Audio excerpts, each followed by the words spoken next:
I had not even recovered from my emergency C-section yet when my husband filed for divorce. The hospital monitors were still beeping a steady rhythm of my survival when he stood at the foot of my bed, looking at our newborn son with absolute disgust. "You and that baby are just a massive burden to my future," he said, his voice completely devoid of emotion. He tossed his wedding band onto the plastic tray table, turned his back on me, and boarded a flight abroad with his wealthy mistress. For 20 years, I was nothing to him, a ghost he left behind. Then yesterday, the heavy oak doors of my executive suite swung open, and the man who threw me away suddenly showed up demanding to meet his son. But when he learned exactly who my son was, the color drained completely from his face. Before I continue this story, let me know where you are watching from in the comments below. Hit like and subscribe if you have ever had to build your own empire after someone tried to leave you with nothing. My name is Rebecca. I am 35 years old, and today I serve as the Chief Strategy Officer for one of the most powerful technology corporations in Seattle. My daily life is a symphony of high-stakes acquisitions, corporate warfare, and absolute authority. I clawed my way up from the very bottom of society, transforming myself from a terrified, abandoned 15-year-old mother into a woman forged from pure steel. I built a fortress around myself and my son Leo, making sure no one could ever make us feel small or helpless again. The morning my past came back to haunt me, I was sitting behind my massive mahogany desk, reviewing a confidential merger report. The rain was lashing against the floor-to-ceiling windows of my corner office, casting a cool gray light across the polished floors. Suddenly, the heavy oak doors of my executive suite did not just open. They were violently shoved apart with the kind of entitled aggression reserved for people who believe the entire world exists simply to serve them. I did not flinch. I did not gasp. I kept my eyes locked on the financial projections on my digital tablet, slowly highlighting a line of text. I let the deafening silence of the vast room swallow their dramatic entrance, forcing them to stand there awkwardly while I finished my thought. Only when I was completely ready did I look up. Standing on my imported wool rug was Bradley. He was 38 now, but the years had not been kind to his soul. He wore a bespoke Italian suit that desperately tried to project immense wealth, but I could see the slight fraying at the cuffs and the manic, frantic energy in his eyes. Beside him stood his new wife, Fiona. She was 45, dripping in heavy gold jewelry and suffocating the room with an aggressive floral perfume. She looked around my pristine office with visible disdain, her lips curled into a permanent sneer, as if she had just stepped into a filthy alleyway rather than the top floor of a high-security corporate skyscraper. Bradley stepped forward, planting his hands firmly on the edge of my desk.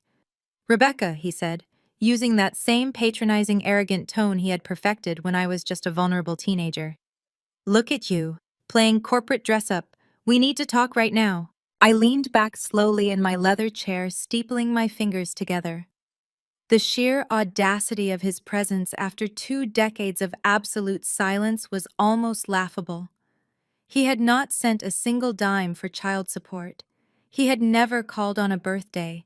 He had erased my son and me from his narrative so completely that his own family pretended we had simply ceased to exist. And now he was standing in my sanctuary demanding my attention, as if he owned the building. Fiona crossed her arms, her diamond bracelets clanking loudly in the quiet room. "We do not have all day, little girl," she snapped, looking me up and down. "Bradley is a very busy man with important meetings. We are here for the boy. Tell him to pack a bag. We are taking him to a press dinner this afternoon." I let out a slow, controlled breath, masking the dangerous anger burning in my chest. The absolute delusion radiating from both of them was staggering. They had bypassed my assistant and bullied their way past the lobby security using some expired corporate credentials, marching in here expecting me to simply hand over the son they had treated like garbage. They had run a cheap background check, found out I worked in this building, and automatically assumed I was some low-level administrative assistant clinging to a meager paycheck. "You have exactly 10 seconds to remove your hands from my desk," I said. My voice was barely above a whisper, yet it carried enough icy authority to make Bradley instantly flinch and pull his hands back. "And you have another 10 seconds to turn around and walk out those doors before I have security drag you out by your cheap lapels." Bradley let out a harsh, grating laugh that brought back a sickening flash of that cold hospital room. "Still so dramatic and emotional, Rebecca," he sneered. "Still acting like you hold any real power in the real world. I am not asking for your permission. I am his father. I have legal rights. We are doing a family photo shoot today for my investment fund, and my son is going to be in it." I stood up smoothly, buttoning the jacket of my tailored suit. "You forfeited your rights the moment you called my son a burden and ran off to Europe to play boy toy to her," I said, gesturing dismissively toward Fiona. "You do not have a son. You have a 20-year-old mistake that you ran away from. And you certainly do not have the clearance to be standing on this floor." Fiona stepped closer, her face turning an ugly, blotchy shade of red. "Listen to me, you glorified secretary," she hissed, her voice dripping with venom. "My husband is the CEO of a major international hedge fund. You are nothing but a minor employee in this company. If you do not produce that kid right now, I will personally call your boss and have you fired and blacklisted from this city for harassing a VIP guest." I did not smile, but a cold wave of immense satisfaction washed over my mind. They truly had absolutely no idea. They looked at my modest lack of flashy jewelry and my quiet demeanor, and assumed I was entirely disposable. They assumed the boy I had raised was just as helpless and desperate as they desperately wanted us to be. They had walked directly into the lion den, completely unaware that the jaws were already snapping shut around them. Bradley rolled his eyes, cutting off his wife's shrieking with a raised hand. He reached into the inner pocket of his tailored jacket and pulled out a leather-bound checkbook. With a flick of his gold fountain pen, he scribbled a few numbers, ripped the slip of paper from the binding, and slapped it onto the polished mahogany of my desk. $50,000. He tapped the paper with his index finger, projecting the false magnanimous aura of a wealthy savior. "More money than a low-level employee like you makes in 5 years," Bradley stated, his tone heavy with arrogant condescension. "I am buying one afternoon with the boy. I need him dressed nicely and brought to the Four Seasons downtown by 3 o'clock tomorrow. My investment fund is doing a major public relations profile on family values, and a reunion photo shoot is exactly the kind of press I need to calm my investors. Think of this as 20 years of retroactive child support." I looked down at the slip of paper resting on my desk. My right hand instinctively drifted to my abdomen, tracing the outline of the surgical scar hidden beneath my custom silk blouse. The phantom pain flared sharp and suffocating. Suddenly, I was 15 again, lying on a sterile hospital bed under harsh fluorescent lights. I could hear the rhythmic, terrifying beeping of the heart monitor and the fragile cries of the newborn baby I was entirely too weak to hold. I remembered the exact angle of Bradley's jaw as he stood at the door, his duffel bag packed for a luxurious European getaway, looking at us as if we were diseased. He had not seen a child. He had seen an anchor tied to his ankles. I lifted my gaze, meeting Bradley's eyes with absolute zero emotion. I let the silence stretch, watching the smug confidence on his face slowly curdle into confusion. $50,000, I repeated, my voice echoing coldly off the glass walls of the executive suite. "That is a generous offer for a simple photo shoot." "But I am slightly confused, Bradley." I tilted my head, throwing his exact unforgettable words from 2 decades ago directly back into his face. "I thought my son and I were just a massive burden to your future." Bradley shifted his weight, momentarily thrown off balance by hearing his own vile cruelty weaponized against him. A flash of genuine discomfort crossed his eyes before his arrogant smirk violently returned. "People grow up, Rebecca. I am offering you a lifeline here. Take the money and bring me the kid. Or do you prefer living paycheck to paycheck for the rest of your miserable life?" Fiona lost whatever microscopic shred of patience she possessed. She stepped forward, slamming her hands flat on my desk, her heavy gold rings scratching the immaculate wood surface. "You are pushing your luck, you pathetic little dropout," she snarled, her face twisting into a mask of pure elitist disgust. "Look at you. wearing cheap department store suits, working some dead-end desk job, and pretending you have any leverage in this room. Bradley is being incredibly generous. If you do not take this check right now, I will personally unleash our legal team on you. Fiona leaned in closer, her aggressive floral perfume making the air thick and nauseating. We have international lawyers on retainer who specialize in destroying women exactly like you. We will drag you through the family courts. We will expose you to the media as an unfit, unhinged teenage mother who maliciously kept a successful father away from his child. We will bankrupt you, force custody, and make sure you only see that boy on our terms. We will ruin your life. I did not raise my voice. I did not argue. I simply picked up the $50,000 check, holding it delicately by the corner. I maintained unbroken predatory eye contact with Fiona as I walked slowly over to the heavy-duty industrial shredder sitting in the corner of my office.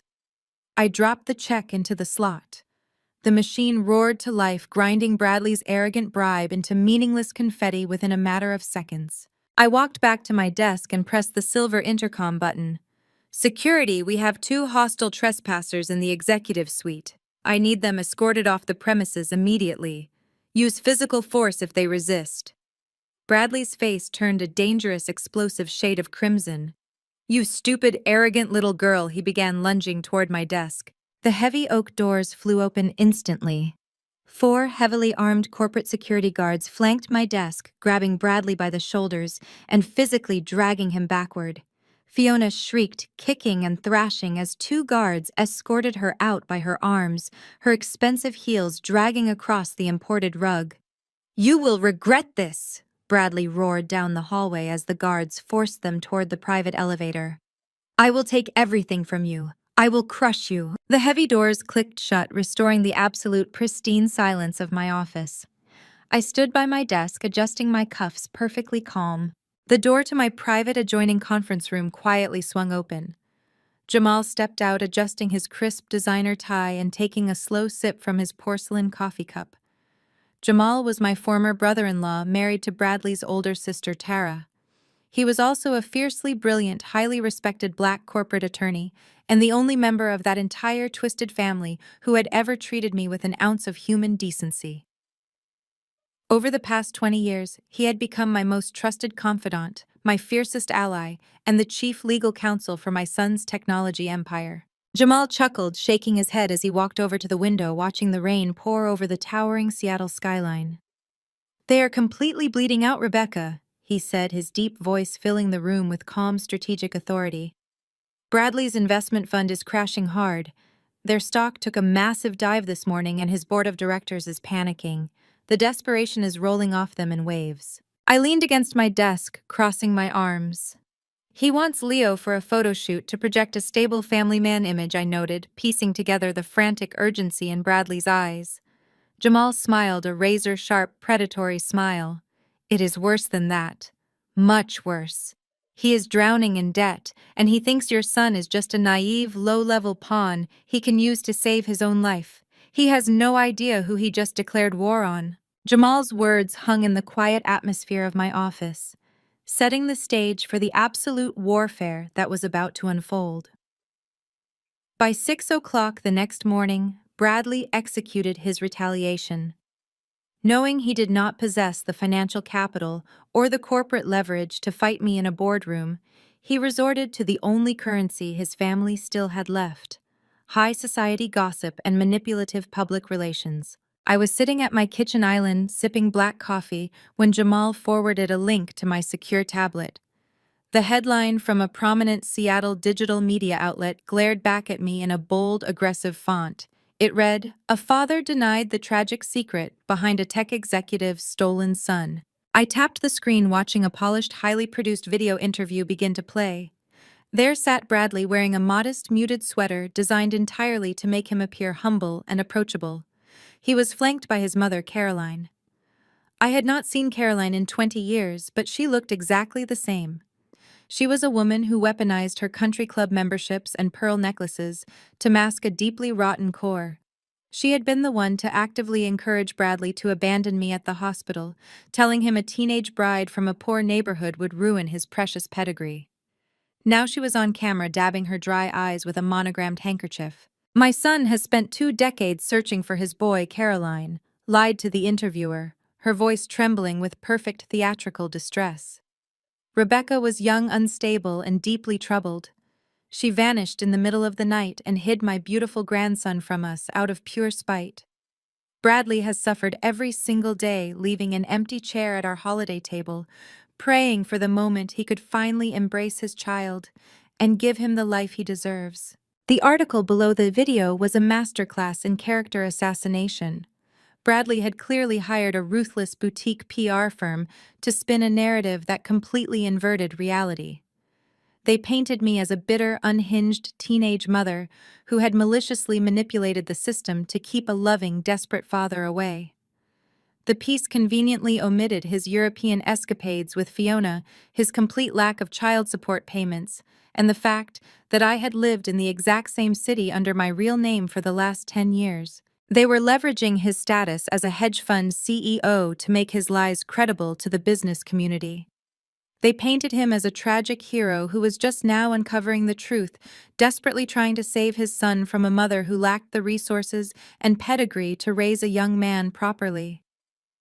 The campaign was engineered to force me into the open, to make me panic, and to make me hand over Leo simply to stop the public bleeding. By noon, the story had been picked up by 2 more local news stations and was gaining rapid traction on social media. My phone buzzed relentlessly with notifications. Reporters were gathering outside the lobby of my residential building and swarming the public entrance of my corporate headquarters. The court of public opinion was swift and brutal. Online commentators who knew absolutely nothing about my life were already branding me a villain, demanding that Bradley be given immediate access to the son he had supposedly been mourning. The pressure was intense, designed to suffocate me into submission. Jamal paced back and forth across my office later that afternoon, his phone pressed to his ear as he barked orders at his junior legal team. He ended the call and threw his phone onto the leather sofa. The frustration was radiating from his posture. "I have drafted a massive defamation lawsuit," Jamal stated, his deep voice vibrating with protective anger. "I have the cease and desist orders ready to serve to the media outlets, and I have our crisis management team standing by. We can release the hospital records from your delivery. We can release the court documents showing his voluntary relinquishment of parental rights. We can drop a nuclear bomb on this pathetic sob story right now and expose Caroline for the lying snake she is." I looked away from the television screen in my office, which was currently broadcasting a silent, muted clip of Bradley, looking somber for the cameras. I took a slow sip of my sparkling water and turned back to my desk, neatly organizing a stack of financial portfolios. "Hold the lawsuits, Jamal," I said, my voice perfectly level. "Tell the crisis management team to stand down. We are not releasing a single statement. We will not issue a denial, and we will absolutely not engage with the media." Jamal stopped pacing, staring at me with profound disbelief. "Rebecca, you cannot be serious. They are dragging your name through the mud. They are actively trying to destroy your professional reputation in the Seattle business sector. If you remain silent, the public will assume his ridiculous story is the truth." "Let them assume whatever they want," I replied, sitting down in my chair and opening my email. "Public opinion does not dictate corporate acquisitions, and it certainly does not pay off a $150 million debt to a European syndicate. Bradley is putting on this circus because he is terrified. He is trying to create a smokescreen of family values to secure the American investor buyout he desperately needs to survive." I pulled up the digital profile of Bradley's hedge fund, pointing at the plummeting numbers on the screen. "Look at his strategy, Jamal. He is using his mother to establish a false narrative of victimhood.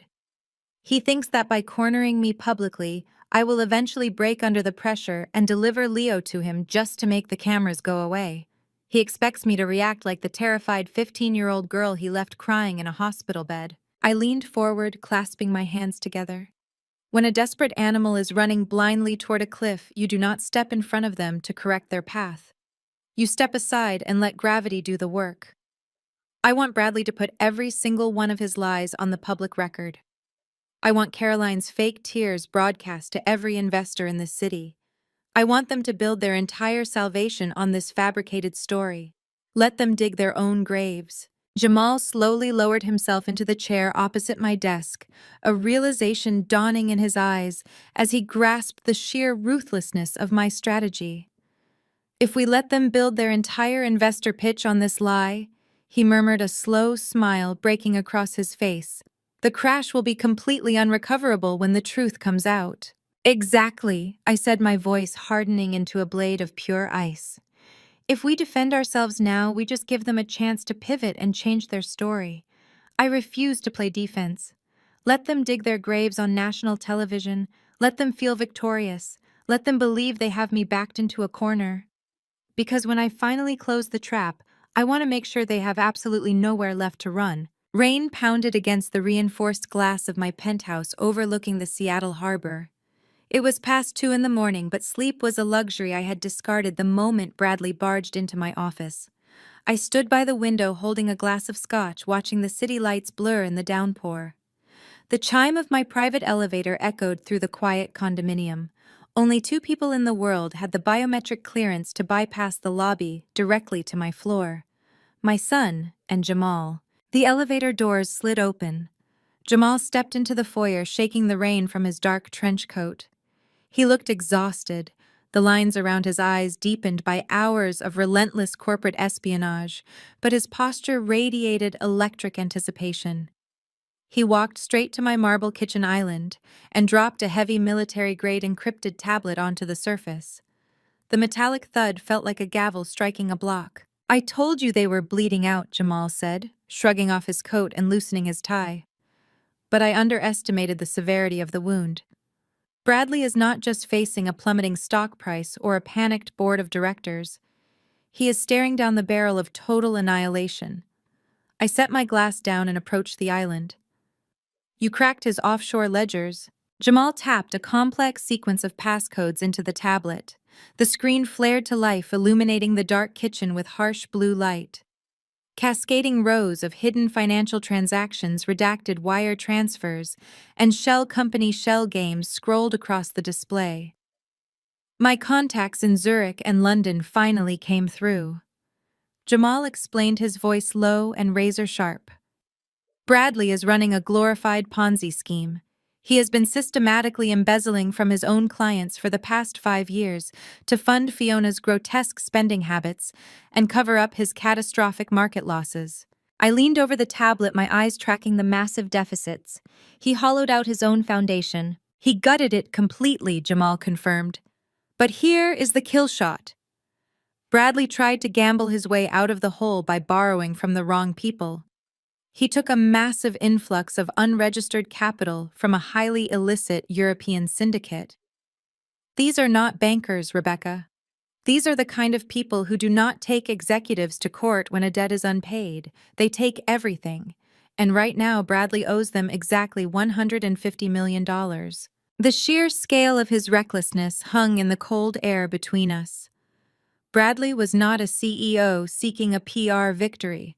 He was a dead man walking desperately, trying to construct a raft out of lies before the syndicate came to collect. "This explains the frantic desperation," I said, tracing a finger over a particularly damning wire transfer record.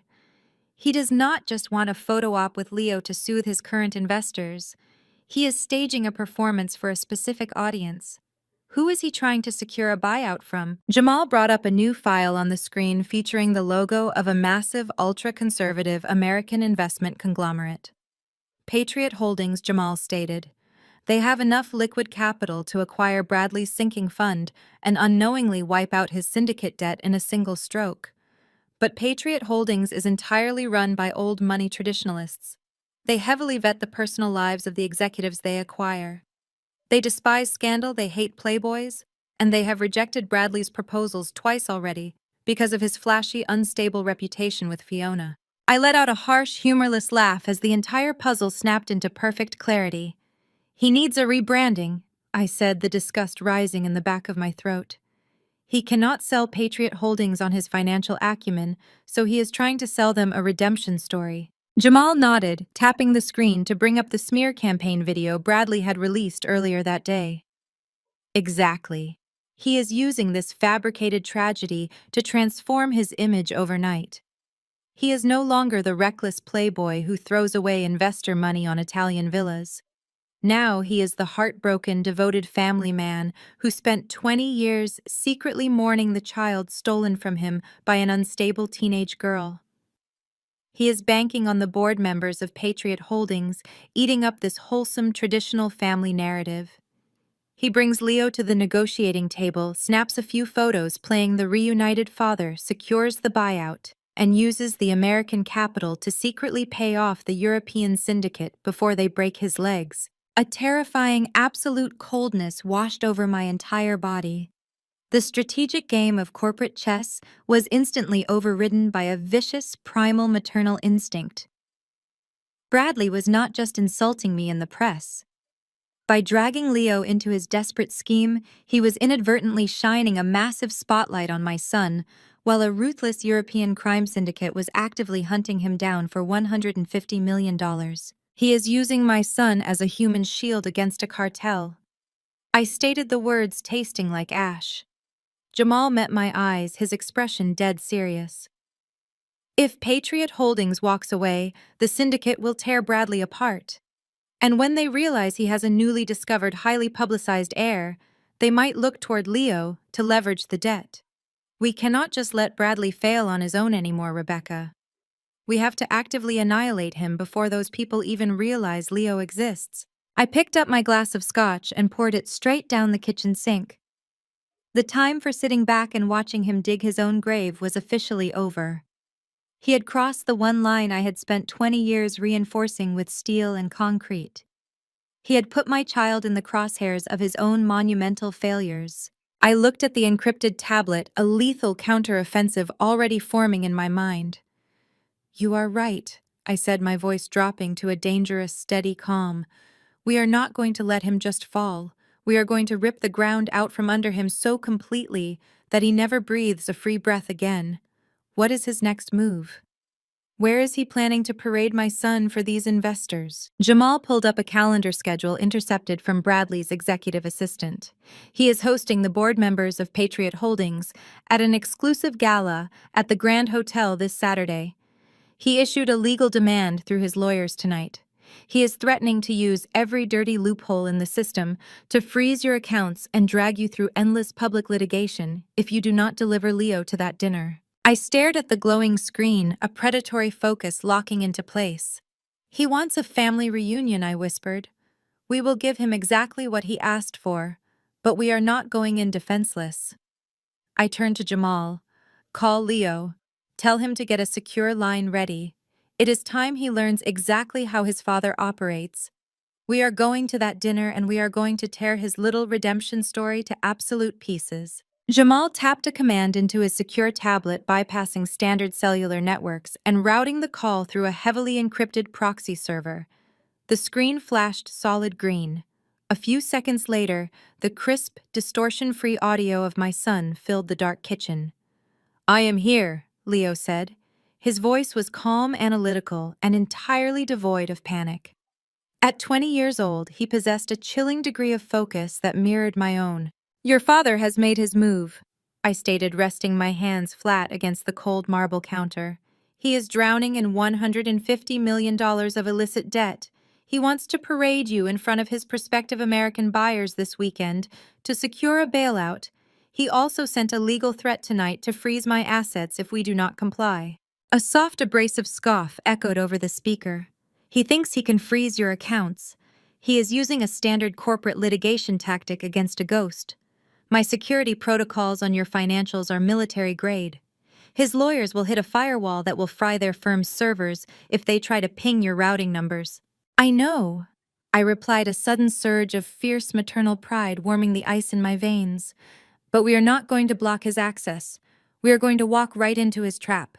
Jamal leaned over the tablet, his dark eyes gleaming with intense anticipation. "We need to talk about the second phase of his plan, Leo.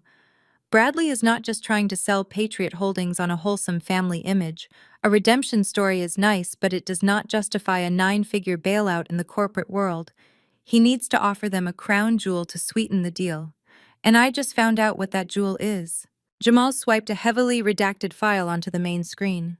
The metallic geometric logo of Aegis Shield rotated in high definition. Your company, Jamal stated. Bradley's hedge fund has been quietly bleeding capital trying to secure a hostile takeover of Aegis Shield for the past 6 months. Patriot Holdings desperately wants a foothold in the cybersecurity sector. If Bradley can deliver a controlling stake in a multi-billion-dollar unicorn like Aegis Patriot, we'll buy his sinking fund tomorrow and wipe his syndicate debt clean. I frowned, looking at the glowing logo. Aegis is impenetrable. The board is fiercely private and the cap table is locked down under maximum security. Bradley does not have the leverage or the capital to force a buyout. He does not have the capital, Jamal corrected, his voice dropping into a register of pure lethal amusement. But he thinks he has the leverage. He thinks he has an inside man. Jamal tapped another document. It was a blurry, illegally obtained snapshot of an Aegis Shield payroll manifest. Highlighted in neon yellow near the bottom of the page was a single name, Leo. His private investigators dug into your life, Rebecca, Jamal explained, crossing his arms over his chest. They found out Leo dropped out of the Massachusetts Institute of Technology at 18. They tracked his sparse digital footprint to the Aegis Shield payroll. But here is the fatal miscalculation. Because Leo has maintained absolute anonymity because he wears cheap hoodies and dropped out of college, Bradley looked at this file and made a monumental assumption. I stared at the payroll manifest, the absolute absurdity of the situation finally clicking into place. He thinks Leo is a nobody. He thinks Leo is a bottom-tier junior coder. Jamal laughed, a rich, booming sound that filled the penthouse.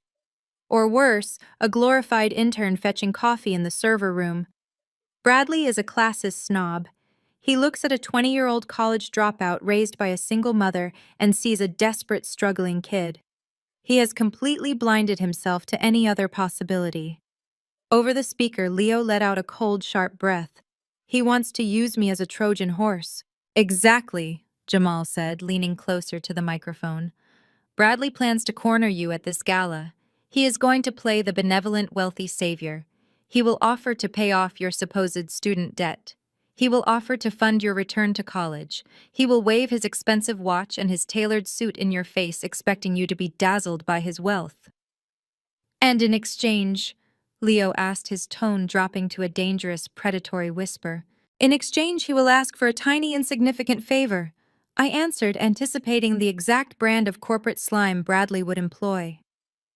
He will ask you to slide a backdoor code into the Aegis Shield mainframes. He wants internal financial metrics. He wants trade secrets. He wants the unredacted shareholder agreements. He needs you to steal the proprietary data that will allow his lawyers to blackmail the Aegis board of directors into a forced acquisition. He wants me to hack my own company, Leo stated. The absolute irony in his voice was razor sharp.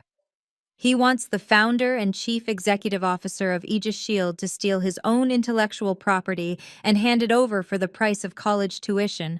It is the perfect crime in his eyes, Jamal added. He thinks he has found a disgruntled, underpaid kid who happens to share his DNA. He thinks you will be so desperate for his approval and his money that you will betray your employer without a second thought. It is the ultimate lifeline for his sinking ship. I looked out the window at the relentless Seattle rain. Bradley had constructed an elaborate high-stakes house of cards, completely unaware that he had built it directly on top of a landmine.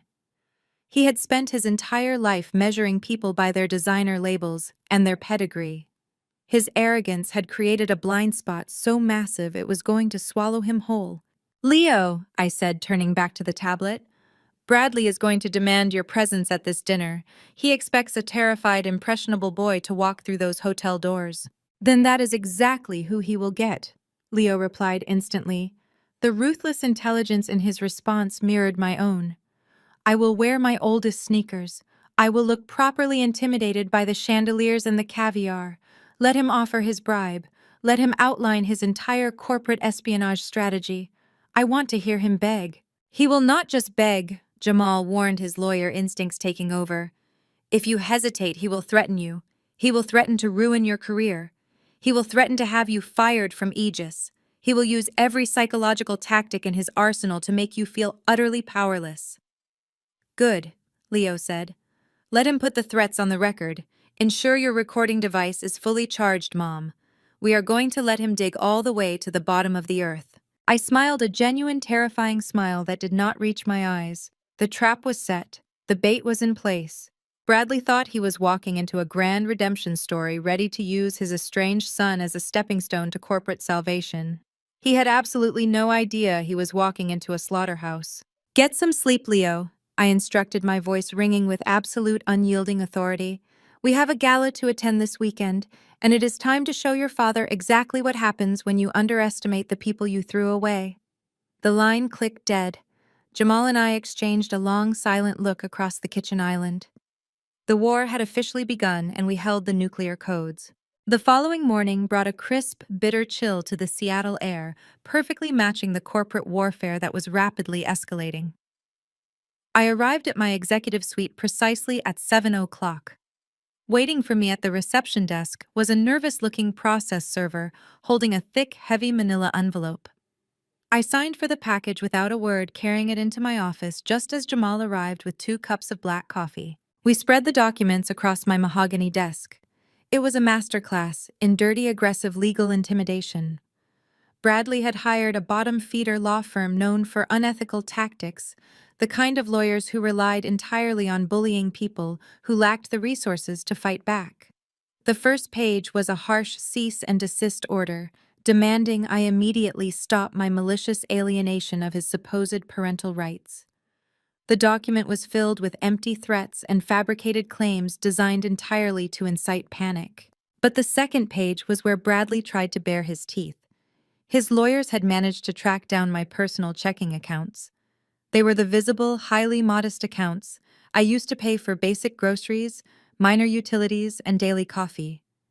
They had completely missed the complex, heavily encrypted web of corporate trusts, offshore holdings, and massive investment portfolios that actually held my wealth. Jamal read over the financial injunctions, shaking his head in sheer amusement. He is citing an obscure, highly unethical loophole regarding retroactive marital assets and contested child support, Jamal explained, tossing the paper onto the desk. He is filing an emergency motion to freeze your visible checking accounts. He actually thinks cutting off your access to a few $1,000s will starve you out. He wants to financially paralyze you so you have no choice but to surrender Leo to him. Before I could respond, my private desk phone rang. The caller ID displayed a blocked number, but I knew exactly who was on the other end. I pressed the speaker button, signaling Jamal to stay completely silent. Rebecca, Bradley said. His voice oozed with unearned triumph and greasy arrogance. I assume you received my care package this morning. I kept my posture perfectly relaxed, but I deliberately injected a note of artificial panic into my voice. I needed him to believe his cheap tactics were working. You cannot freeze my bank accounts, Bradley. I have bills to pay. I have rent. He chuckled, the sound dripping with pure malice. I can do whatever I want, Rebecca. You are playing in the big leagues now. You thought you could hide my son from me and face zero consequences. I am showing you exactly what happens when you defy someone with real power. My lawyers will drain you dry before you even make it to a courtroom. I will crush you until you have nothing left. What do you want? I asked, forcing my breathing to sound shallow and erratic, playing the part of the defeated, desperate single mother he desperately wanted me to be. Bradley paused, savoring what he believed was his total victory. I am hosting a private high society dinner this Saturday at the Grand Hotel. The board members of Patriot Holdings will be there. You are going to bring the boy. He will be dressed appropriately, and he will smile for the cameras. You will stand quietly in the background and let me introduce him to my investors as the son I have desperately been searching for. You will not cause a scene, and you will not speak unless spoken to. And if I refuse, I challenged, keeping the fake tremble in my tone perfectly balanced. If you refuse, I will personally guarantee that you and that boy never work in the Seattle tech industry again, Bradley threatened. His voice dropped into a harsh, vicious register. I know your boss. I will have you fired by Monday morning. You will be blacklisted from every corporate office in this state. And as for Leo, I know he is scraping by as some low-level coder at Aegis Shield. I play golf with men who sit on corporate boards. I will make one phone call to the executives at Aegis and have your son blacklisted before he even realizes what hit him. He will be sweeping floors for the rest of his pathetic life. The absolute irony of his threat hung in the air, heavy and hilarious. Bradley was threatening to call the chief executive officer of Aegis Shield to fire the chief executive officer of Aegis Shield. I looked up at Jamal, who was covering his mouth with his hand, physically struggling to stop himself from bursting into laughter. "Please, Bradley," I pleaded, delivering an Oscar-worthy performance. "Do not involve his job. He needs that paycheck. I will bring him to the hotel. Just please do not ruin his career. Do not take this out on him." That is what I thought, Bradley sneered, his massive ego swelling to catastrophic proportions. "The dinner is at 8. Do not be late, Rebecca, and try to wear something that does not look like you bought it off a clearance rack. My wife and I have an image to maintain." The line clicked dead. I reached out and ended the speakerphone connection. The fake panic instantly vanished from my face, replaced by a cold, calculating determination. Jamal finally let out the laugh he had been holding in, leaning back against my glass wall. He is going to call the executives at Aegis. He is going to have Leo blacklisted. This is too good. It is almost a shame we have to destroy him. He is providing excellent entertainment. I gathered the ridiculous legal documents and tossed them directly into the recycling bin. "He thinks he has cornered a mouse," I stated, walking over to the window to look out over the city that my son and I essentially owned. "He relies entirely on fear because he has absolutely no real capital left. He is an empty suit, making empty threats, trying to bully women and children because he is terrified of the criminals he actually owes money to." "We need to coordinate with Leo's security team," Jamal advised, switching back into his role as chief legal counsel. "Bradley is unstable. If he feels cornered at this gala, or if Patriot Holdings delays their buyout, he might act unpredictably. We need to ensure every possible exit is sealed." "Let him try to run," I replied, turning back to my desk with a predatory smile. "We will give him enough rope to hang himself 10 times over." He issued his ultimatum. He wants his estranged son at a 5-star hotel to impress his investors. We will deliver exactly what he asked for, but it will be a package he will never survive opening. The war room was not a boardroom filled with glass and chrome, but rather the reinforced soundproof basement of Jamal's private residence. It was a space designed for total security, lined with dark acoustic panels, and illuminated by the harsh glow of server racks and high-resolution monitors. I arrived with my encrypted files, Jamal with his legal briefs, and Leo with his laptop. Leo sat silently in the corner, enveloped in an oversized black hoodie that swallowed his frame. To anyone else, he would look like a typical, slightly sullen 20-year-old. He stared intently at the glowing lines of code scrolling down his screen, his fingers flying across the keyboard with terrifying speed and precision. He had not spoken since we entered the room, his silence acting as a heavy anchor to the chaotic energy swirling around us. "We have exactly 36 hours until the gala," Jamal began, spreading his files across the large steel table. "Bradley believes he holds all the cards. He thinks he can use this cease and desist to starve you financially, forcing you to bring Leo to the dinner as a show of surrender. He expects a terrified teenager and a defeated ex-wife." I nodded, pacing the length of the room. "He is relying entirely on the element of surprise and brute force intimidation. He wants to isolate Leo, offer him the bribe, and coerce him into planting the backdoor code into Aegis Shield. If we just show up and refuse, he will immediately pivot, claim we are uncooperative, and still attempt to leverage his reunion narrative to Patriot Holdings." "Exactly," Jamal agreed. "A simple refusal is not enough. We need to weaponize his arrogance. We need him to fully commit to the extortion, to explicitly detail his plan to steal trade secrets, and we need it all on record.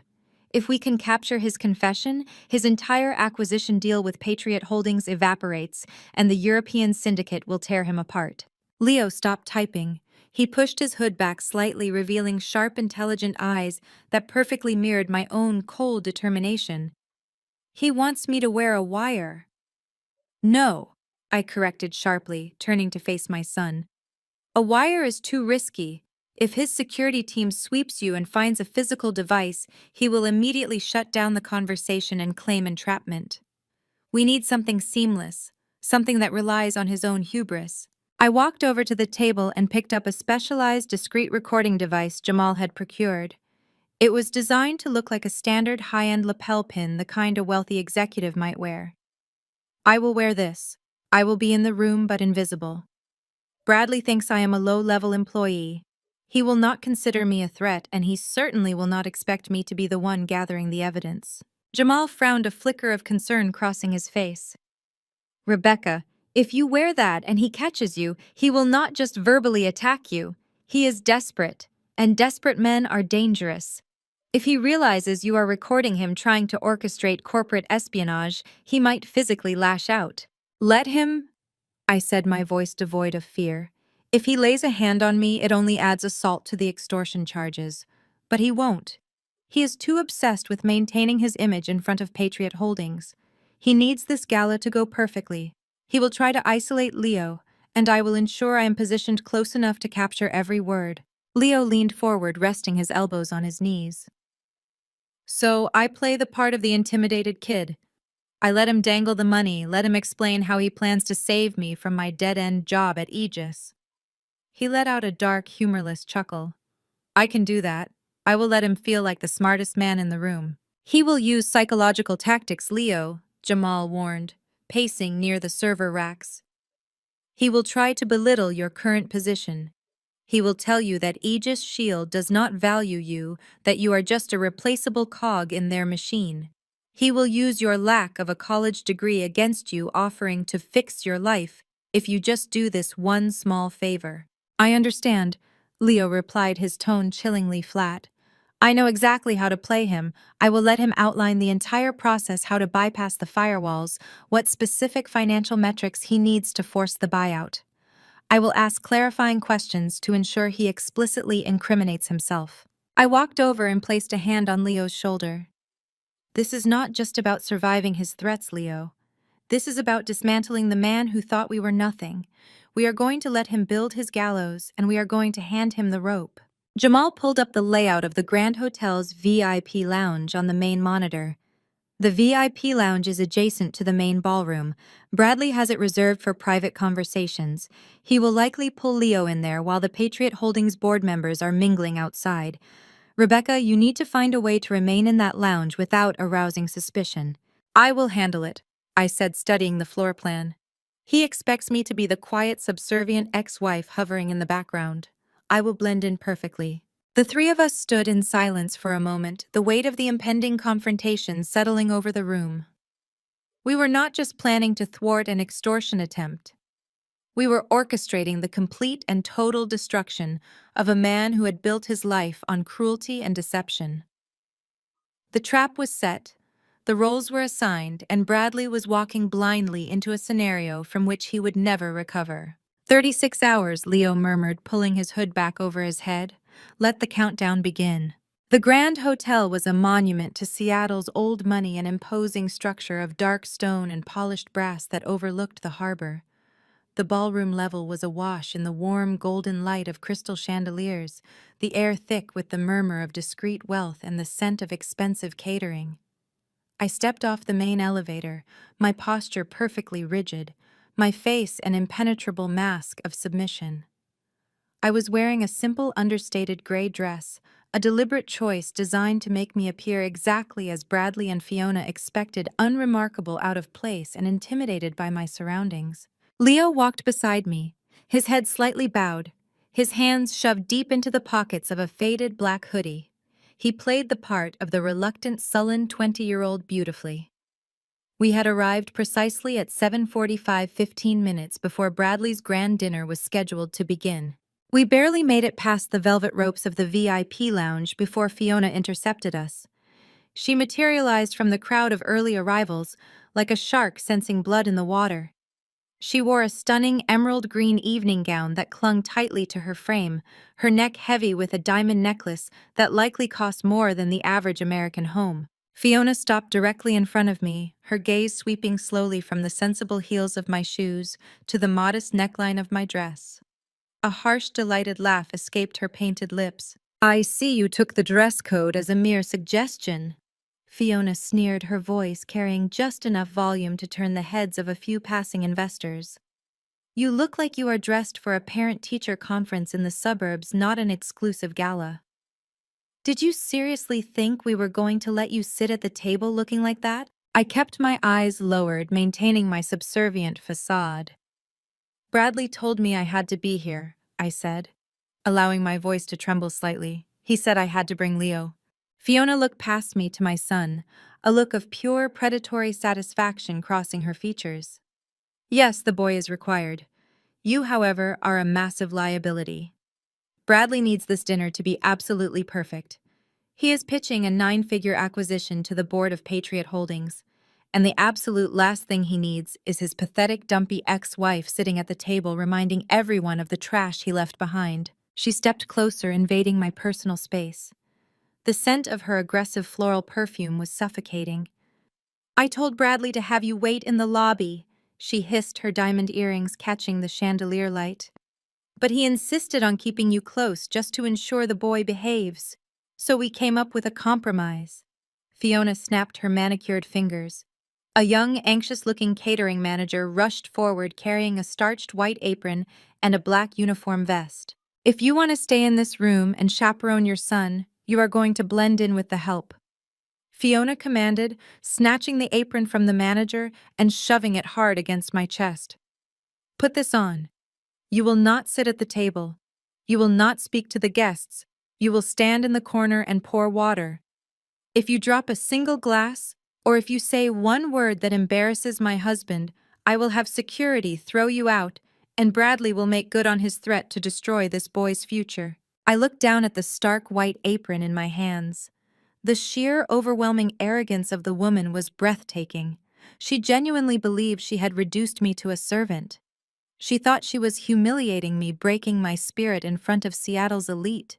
She had absolutely no idea that she was handing me the exact camouflage I needed to destroy her life. I slowly lifted my head, making sure she saw a flash of well-feigned, desperate humiliation in my eyes.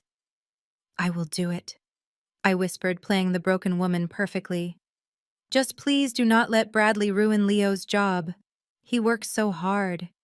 Fiona smiled, a victorious, ugly expression that twisted her features. "Good girl. Now go put that on before the important people arrive, and make sure my champagne glass is never empty." She spun on her heel and glided back into the VIP lounge, leaving me standing with Leo in the corridor. Leo watched her retreat, his jaw clenched tightly. "If she speaks to you like that again," he muttered, his voice dropping into a register of cold, absolute fury. "Do not break character," I instructed sharply, my own voice steady and devoid of the panic I had just projected. "She gave us exactly what we wanted. She just made me invisible." I turned and walked toward the discreet service corridor adjacent to the lounge, pulling the catering vest over my dress. As I tied the apron strings around my waist, I reached into the hidden pocket of my dress and retrieved the specialized recording device Jamal had provided. It was a tiny, high-powered microphone, smaller than a button, designed to pick up clear audio from 30 feet away. I carefully pinned it beneath the thick, starched fabric of the apron directly over my heart, ensuring the mic was completely concealed, but perfectly positioned to capture every sound in the room. I smoothed down the front of the uniform, transforming myself completely. I was no longer Rebecca, the chief strategy officer. I was nobody. I was a fixture, a piece of furniture, a silent servant holding a silver water pitcher. I stepped back into the VIP lounge through the service entrance, melting into the shadows near the bar. The room was beginning to fill with the heavy hitters of Patriot Holdings. Older men in expensive suits, their wives dripping in quiet, understated jewelry. They were the apex predators of the corporate world, the old money billionaires Bradley desperately needed to impress to save himself from the European syndicate. Bradley was holding court near the center of the room, his arm draped possessively around Fiona's waist. He was smiling, laughing, projecting the image of a confident, secure CEO. Then his eyes found Leo. My son was standing awkwardly near a towering floral arrangement, his hands still in his hoodie pockets, looking appropriately overwhelmed by the opulence of the room. Bradley's smile widened, a predatory gleam flashing in his eyes. He broke away from his group of investors and strode directly toward Leo, ready to initiate the trap. I picked up a silver water pitcher from the bar and silently moved closer, blending seamlessly into the background. My heart pounded a steady rhythmic beat against the hidden microphone. The humiliation Fiona intended had simply armed me. I was in position, invisible, and ready to record the exact moment Bradley destroyed his own life. The ballroom was a masterpiece of orchestrated opulence. Waitstaff moved with practiced silence, offering trays of seared scallops and truffles to guests adorned in tailored tuxedos and designer gowns. I navigated the sea of wealth with a silver tray of champagne, keeping my head bowed just enough to avoid direct eye contact, while remaining perfectly positioned to hear everything. My uniform rendered me entirely invisible, just as Fiona had intended. To these people, I was not a person. I was simply an extension of the catering service, a silent mechanism for refilling their glasses. I drifted toward a cluster of high-top tables near the center of the room, my hidden microphone capturing the sharp clinking of crystal and the low hum of corporate negotiations. Bradley was holding court, surrounded by three of the most influential board members from Patriot Holdings. He looked the part of the visionary CEO, his smile effortless and his posture exuding a manufactured confidence. "It is all about long-term stability," Bradley was saying, his voice smooth and persuasive as I stepped up to refill his glass. "Patriot Holdings understands that true growth requires a solid foundation. That is what my fund offers. We are not interested in reckless market speculation. Our investments are secured by tangible assets and deep generational reserves." I poured the champagne, my hand perfectly steady. Every word out of his mouth was a calculated lie. He was currently bleeding millions sustained entirely by the illicit funds from a European syndicate, yet he stood here painting a picture of financial invulnerability. The microphone pinned beneath my apron captured his deception with flawless clarity. One of the board members, an older man with silver hair and a stern expression, nodded approvingly. "We appreciate a conservative approach, Bradley. Your recent market reports were impressive, but Patriot values leadership as much as numbers. We have seen too many funds collapse because the executives lack personal stability." Bradley placed a hand over his heart, executing a look of practiced, solemn sincerity. I could not agree more. A man's business is only as strong as his family. My wife and I have built our lives on those principles. And tonight, I want to introduce you to the greatest point of pride in my life. He gestured toward the VIP lounge. I have spent the last 20 years tirelessly searching for my son. He was taken from me under incredibly difficult circumstances, hidden away by a troubled mother who lacked the resources to care for him properly. But I never gave up hope. I never stopped looking. And tonight, he is finally here with me. The board members exchanged impressed, sympathetic glances. The narrative was working perfectly. Bradley was spinning his abandonment into a tale of relentless, devoted fatherhood. "That is quite a story," Bradley, the silver-haired board member, remarked, his tone softening. "It speaks volumes about your character. We look forward to meeting him."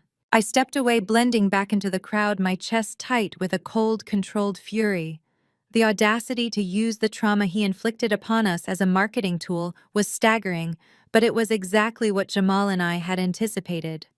Bradley was weaving a web of deceit so elaborate and so thoroughly documented on my recording device that when the truth finally emerged, the fallout would be absolute. I continued my rounds, ensuring I remained within listening distance, as Bradley migrated from group to group, repeating variations of the same fabricated narrative.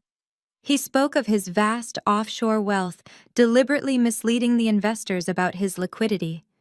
He described his aggressive acquisition strategies, hinting heavily at an imminent massive takeover in the cybersecurity sector that would guarantee extraordinary returns for Patriot Holdings. He was laying the groundwork for his extortion of Leo, framing the impending theft of Aegis Shield's proprietary data as a brilliant, legitimate business maneuver. Every lie, every exaggerated claim, every manipulation was being meticulously recorded. As the dinner hour approached, the guests began moving toward the main dining area.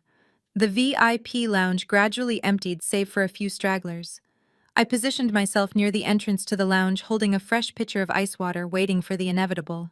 Bradley broke away from a group of investors, his smile dropping the instant he turned his back to them. The confident CEO facade vanished, replaced by the frantic, desperate energy of a man running out of time. He motioned sharply to Fiona, who had been holding court near the bar, then strode purposefully into the VIP lounge. Leo was sitting on a plush leather sofa, staring blankly at his phone. He looked up as Bradley approached, his expression perfectly arranged into a mask of nervous anticipation. I stepped into the lounge, moving silently to a side table to arrange a display of crystal glasses. I was close enough to capture their conversation, yet positioned perfectly as an ignored servant. Bradley stood over Leo, adopting a posture of aggressive authority. The time for the photo shoot had passed.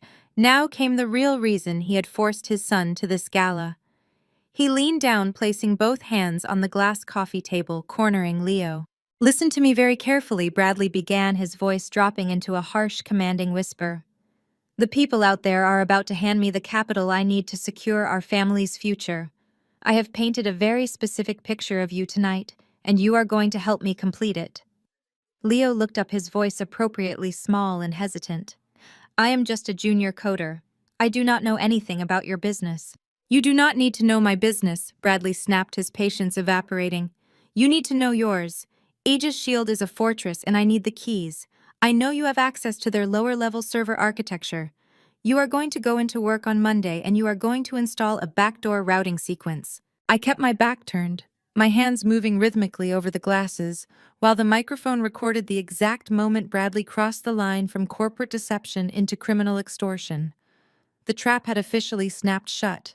The air in the VIP lounge was thick with the scent of leather and expensive cigars. Bradley paced the length of the room, his agitation visible in the sharp, jerky movements of his hands. Leo sat motionless on the sofa, his posture relaxed but guarded. I stood in the corner, a silver water pitcher in hand, ensuring my body shielded the microphone pinned beneath my apron. The silence stretched, a taut wire vibrating with unspoken tension. Bradley finally stopped pacing and turned to face Leo. "I am going to speak plainly," he said, his voice dropping into a harsh, conspiratorial whisper. "You are currently wasting your life. You dropped out of a top-tier university to work as a code monkey for a company that does not care if you exist. You are a rounding error on their balance sheet." Leo looked up, his expression perfectly blank. "I am doing fine." "Fine is for mediocre people," Bradley snapped, the arrogance bleeding through his attempted paternal tone. "I do not do fine. I am offering you a chance to be exceptional. I have a proposition that will secure your future and mine." Bradley reached into his jacket pocket and withdrew a pristine white envelope. He tossed it onto the glass coffee table, where it landed with a soft thud. "There is $10,000 in that envelope. Cash. That is enough to cover your tuition for a semester at a real university, to get you out of whatever cramped apartment you are living in and to put you back on track to a respectable life." Leo stared at the envelope, then slowly lifted his gaze to meet Bradley's. "And what do I have to do for this $10,000? Bradley smiled, a predatory expression that chilled my blood. "It is a simple task, really. Aegis Shield is sitting on a goldmine of proprietary data, and they are mismanaging it. They lack vision. I have the vision, and I have the capital to execute it. But I need access." He leaned closer, his voice dropping even further. "I need you to install a backdoor routing sequence into their mainframes. Nothing destructive. Just a quiet, undetectable pipeline that feeds me their internal financial metrics, unredacted shareholder agreements, and key trade secrets. With that data, I can force a buyout. I can acquire Aegis Shield, restructure their leadership, and maximize their potential." I poured a glass of water, my movements slow and deliberate, ensuring every word of his extortion was captured perfectly. He was not just asking his son to commit corporate espionage. He was detailing the exact mechanism by which he intended to execute a hostile takeover, all while dangling a pathetic bribe masquerading as parental support. "You want me to steal from my employer?" Leo stated, his tone devoid of surprise or indignation. He was playing the part flawlessly. "I want you to be smart," Bradley corrected smoothly. "It is not stealing if you are facilitating a necessary restructuring. Think of it as a strategic realignment. You are providing the key to a better future for Aegis, and in return, I am providing the key to a better future for you." Leo picked up the envelope, testing its weight in his hand. He looked at Bradley, his expression unreadable. "What if I get caught? Aegis Shield security protocols are not easily bypassed. If they trace the back door to me, I could face federal charges." Bradley scoffed, dismissing the concern with a wave of his hand. "You will not get caught if you do exactly what I tell you. I have cybersecurity experts standing by to guide you through the process. And even if they do detect an anomaly by the time they trace it, the acquisition will be complete. I will own the company, and I will ensure your involvement is erased from the records." He leaned back, spreading his arms in a gesture of magnanimous assurance. "You are my son. I protect my own. You do this for me, and I guarantee your position in the new Aegis structure. You will not be a junior coder anymore. You will be an executive." I gripped the handle of the water pitcher, my knuckles turning white. The sheer hypocrisy was breathtaking. He had abandoned this child without a second thought, and now he was offering him a fabricated executive title in exchange for committing a felony. Leo set the envelope back on the table, his movements slow and deliberate. $10,000 is a significant amount of money, he said softly, looking down at his hands. "But it is a massive risk. If I'm going to compromise Aegis Shield's entire infrastructure, I need assurances. I need to know this is not just a setup." Bradley sighed, an exaggerated expression of parental frustration. "I am handing you your future on a silver platter, and you are asking for assurances. Fine. What do you need?" "I need to know exactly what data you are targeting," Leo said, his voice gaining a subtle edge. "I need the specific financial metrics and the exact shareholder agreements you mentioned. If I am going to build the pipeline, I need the precise coordinates of your targets." Bradley hesitated, his eyes narrowing slightly, but the desperation to secure the Patriot Holdings buyout overpowered his caution. He pulled a folded piece of paper from his pocket and handed it to Leo. "This is the list. It details the specific quarterly projections, the unredacted cap table, and the pending patent applications I need access to. Build the backdoor route, the data to the encrypted server address at the bottom of that page, and the money is yours." I stepped back into the shadows, a cold, triumphant smile touching my lips. He had done it. Bradley had just handed over physical evidence of his intent to commit corporate espionage, perfectly complementing the audio recording of his extortion attempt. The trap had not just snapped shut, it had utterly crushed him. I set the heavy silver water pitcher down on the glass coffee table. The sharp clink of metal against glass shattered the conspiratorial atmosphere in the VIP lounge instantly. Bradley jumped, whipping his head around to face me. For a split second, he looked genuinely startled, completely failing to recognize the woman standing in the stark white apron. Then realization dawned, followed immediately by a surge of pure, venomous irritation. "What are you doing in here?" Bradley demanded, his voice dropping into a harsh hiss to avoid drawing attention from the main ballroom. "Fiona told you to stand in the corner and pour drinks. Get out." "We are in the middle of a private business discussion." I did not move. I reached back slowly, untying the rigid strings of the catering apron and letting the starched white fabric fall directly onto the polished floor. I straightened my posture, shedding the invisible, subservient persona I had worn for the past hour. The transformation was instantaneous. "It is no longer a private discussion, Bradley," I said, my voice ringing with absolute, unyielding clarity. "It is a documented extortion attempt." I reached into the pocket of my dress and pulled out my smartphone. The screen was brightly lit, displaying a live audio waveform that had been steadily pulsing for the last 40 minutes. I held it up so the blue light illuminated the sudden, terrifying realization washing over his face. I have every single word I stated, locking my eyes with his. I have you offering my son $10,000 in cash. I have you explicitly detailing your plan to commit corporate espionage against Aegis Shield. I have you naming the specific financial metrics, the unredacted cap tables, and the pending patent applications you want him to steal. I have the entire blueprint of your hostile takeover strategy perfectly recorded in high definition. Bradley stared at this pulsing blue line on the screen. The arrogant visionary CEO act completely evaporated, leaving behind nothing but a desperate cornered animal. The color drained from his face, leaving him pale and sweating under the dim lounge lights. He looked from me to Leo, who was still sitting on the sofa, holding the list of target data. You set me up. Bradley breathed, his hands balling into fists at his sides. You set yourself up, I corrected smoothly. You walked in here assuming you were the smartest person in the room. You looked at my son and saw a cheap pawn. You looked at me and saw a helpless waitress. Your arrogance made you sloppy, Bradley. The sheer weight of his impending ruin hung in the air for a fraction of a second before his panic mutated into explosive, uncontrollable rage. Bradley lunged across the glass table. His movement was so fast and violent that he knocked over the silver water pitcher, sending ice water cascading across the floor.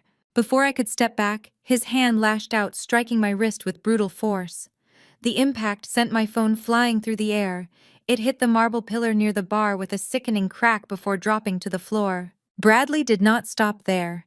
He marched over to where the phone lay, face up, the audio waveform still visibly pulsing.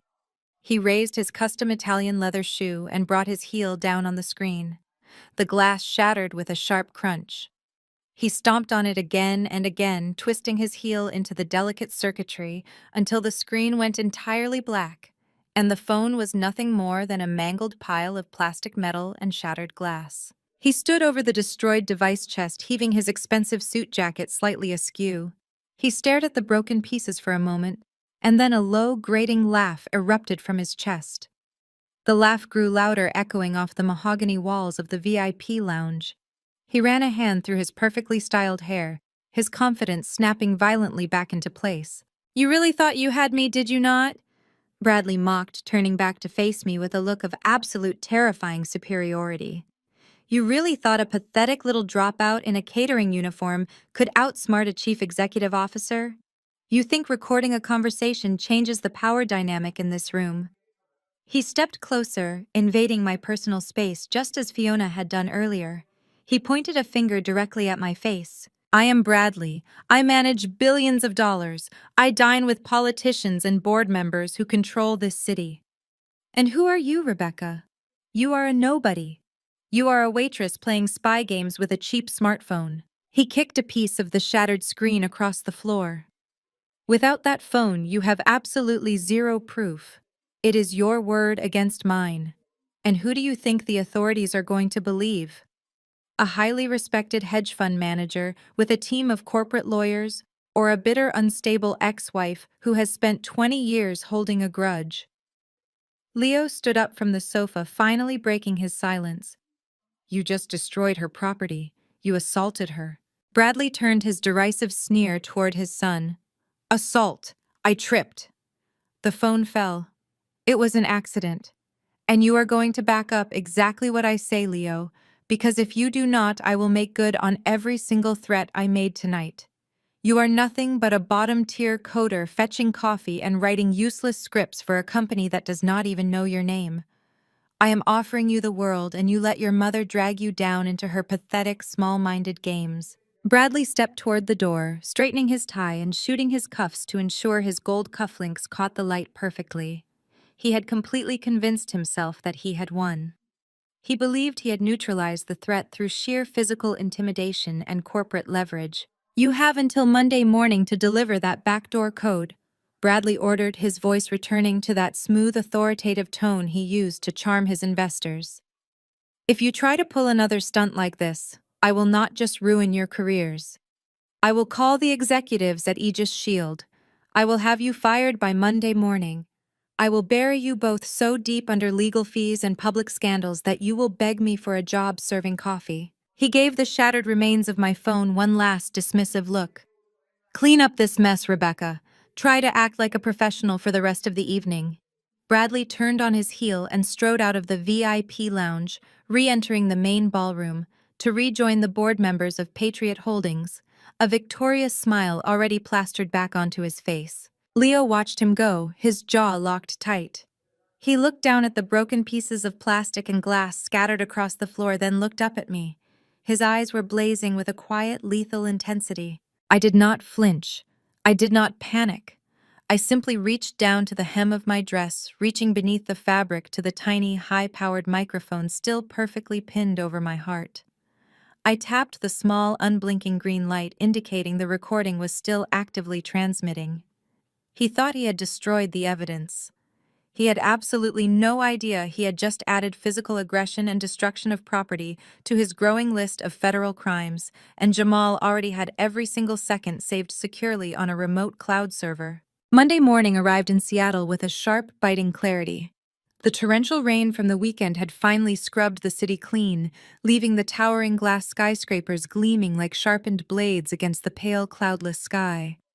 The city was waking up to the frantic, relentless pulse of the business week, and the impending corporate execution was perfectly aligned with the rhythm of the financial district. Across town, in the lavish penthouse suite of the Grand Hotel Bradley, woke up as a man utterly convinced of his own invincibility. He stood before his floor-to-ceiling mirror, meticulously adjusting the Windsor knot of his custom $4,000 silk tie. In his deeply arrogant mind, he had executed a flawless, aggressive victory the night before. He had crushed a cheap piece of plastic under his expensive Italian leather shoe, and he firmly believed he had simultaneously crushed the only two people who could expose his catastrophic $150 million syndicate debt. He truly thought the physical destruction of a single mobile device meant he had silenced me forever. He likely spent his morning reviewing the hostile acquisition contracts for Aegis Shield, practicing his fake, humble smile for the Patriot Holdings executives who would be accompanying him to the meeting. He had absolutely no idea he was putting on a tailored suit to attend his own funeral. I was sitting in a secluded leather-backed booth at a high-end, discreet coffee house located just 2 blocks away from the highly secured headquarters of Aegis Shield. I was no longer the invisible, humiliated catering server from Saturday night. I wore a tailored charcoal gray power suit with razor-sharp lapels, my hair pulled back into a sleek, unforgiving style. I sipped a black espresso, watching the morning commuters rush past the rain-washed windows. My mind was completely clear, wiped clean of any residual anxiety or fear. The brass bell above the cafe door chimed, and Jamal stepped inside. My former brother-in-law carried himself with the effortless, commanding presence of a top-tier corporate attorney.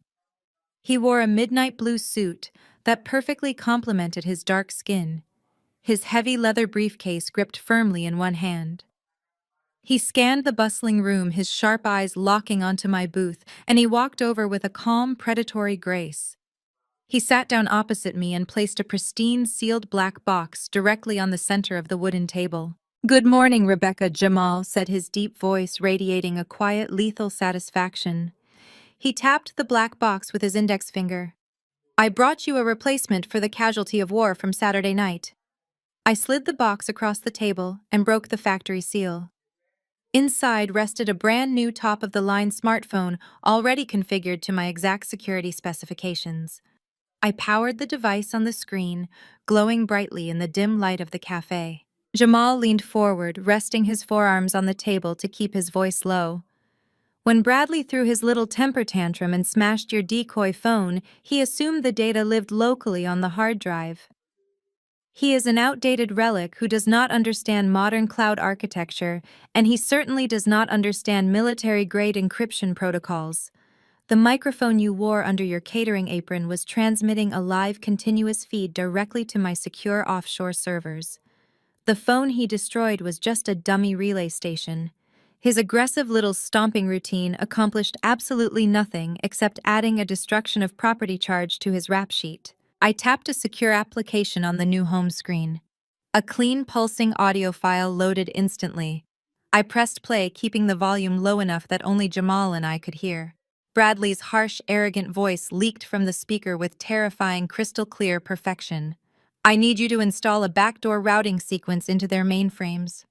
Build the backdoor route the data to the encrypted server address at the bottom of that page, and the money is yours. The recording captured every single damning syllable of the corporate espionage plot, followed by the violent crashing sound of my decoy phone shattering under his expensive shoe. I paused the playback and looked up at Jamal. "We have him on extortion, corporate espionage, and attempted theft of trade secrets," Jamal stated, taking a sip of the coffee a barista had quietly set on our table. "But that is just the appetizer, Rebecca. I spent Sunday night compiling the offshore ledgers documenting his $150 million embezzlement scheme. I packaged the entire dossier, including the high-definition audio file of his bribery attempt, and routed it through an anonymous, untraceable server directly to the Cybercrimes Division of the Federal Bureau of Investigation, as well as the Securities and Exchange Commission. A cold surge of adrenaline sharpened my focus. Have they moved on the intelligence yet? They are building the arrest warrants right now. Jamal smiled, revealing a row of perfectly white teeth. Federal agents love a neatly packaged, irrefutable corporate fraud case handed to them on a silver platter, but they will not move until the ink on his fraudulent activities is perfectly dry. Which means we proceed with the final phase of the plan exactly as scheduled. We let him walk into the building and attempt the hostile takeover. My new phone vibrated against the wooden table. A secure, heavily encrypted text message flashed across the screen from Leo. The message was concise and entirely professional. "The boardroom is prepped. Security protocols are locked down.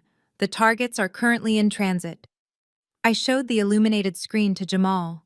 Jamal checked his platinum watch, his expression hardening into a mask of pure corporate warfare.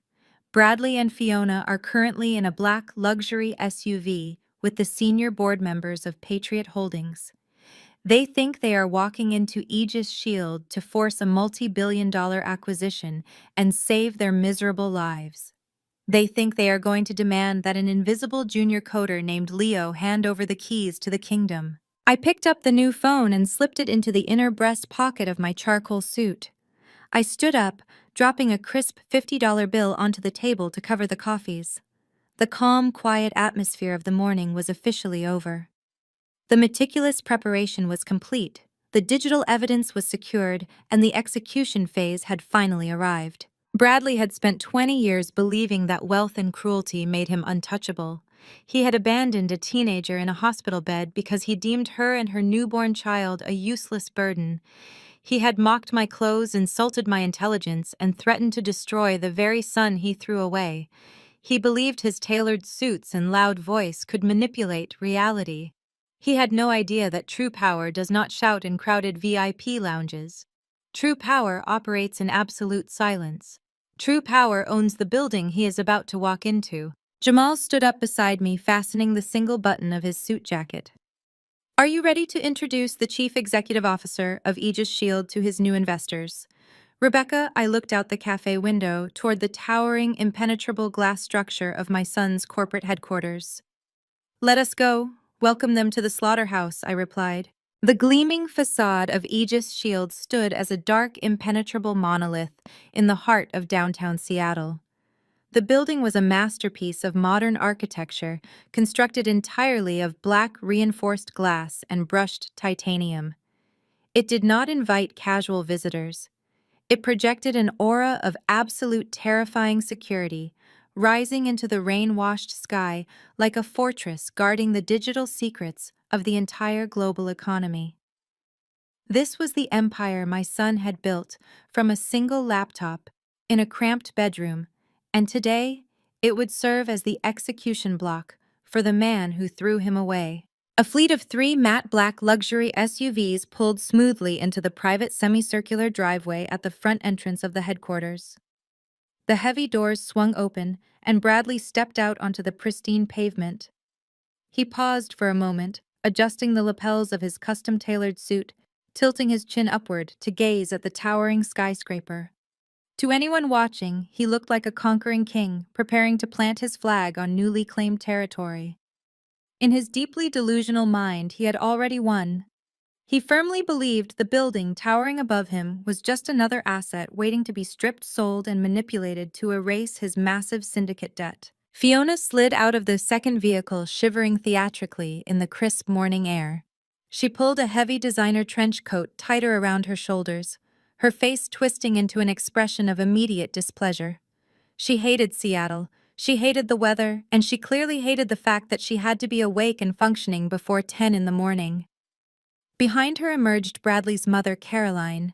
She clutched a vintage, impossibly expensive handbag to her chest, looking at the sleek, minimalist surroundings of the tech campus with the distinct wrinkled nose of an old money snob forced to interact with the working class. Trailing behind the family was a pack of aggressive corporate lawyers from Bradley's bottom feeder firm, carrying thick leather briefcases and sporting predatory synchronized smiles. Flanking Bradley were two senior board members from Patriot Holdings, Mr. Thorne and Mr. Gallagher. These were the ultra-conservative, deep-pocketed investors Bradley was desperately trying to con into a buyout. Bradley turned to them, flashing his brilliant, entirely fabricated smile, guiding them toward the revolving glass doors with a sweeping possessive gesture, acting exactly as if he had already signed the deed to the property. The group marched into the grand lobby of Aegis Shield. The interior was a cathedral of cutting-edge technology. There were no plush sofas, no warm lighting, and no traditional artwork. The floor was polished obsidian, reflecting the harsh, cool glow of the massive holographic displays suspended in the center of the room, which mapped real-time global cyber threats in glowing blue data streams. The silence in the vast space was absolute, broken only by the sharp, authoritative click of Fiona's designer heels striking the stone floor. Bradley led his entourage directly past the biometric security turnstiles, stopping abruptly at the sprawling minimalist reception desk. Behind the desk stood a young, impeccably groomed security liaison named David. David had been fully briefed by Jamal's elite security team earlier that morning. He knew exactly who these people were, and he knew exactly what was waiting for them on the top floor. Bradley did not offer a greeting. He did not say good morning.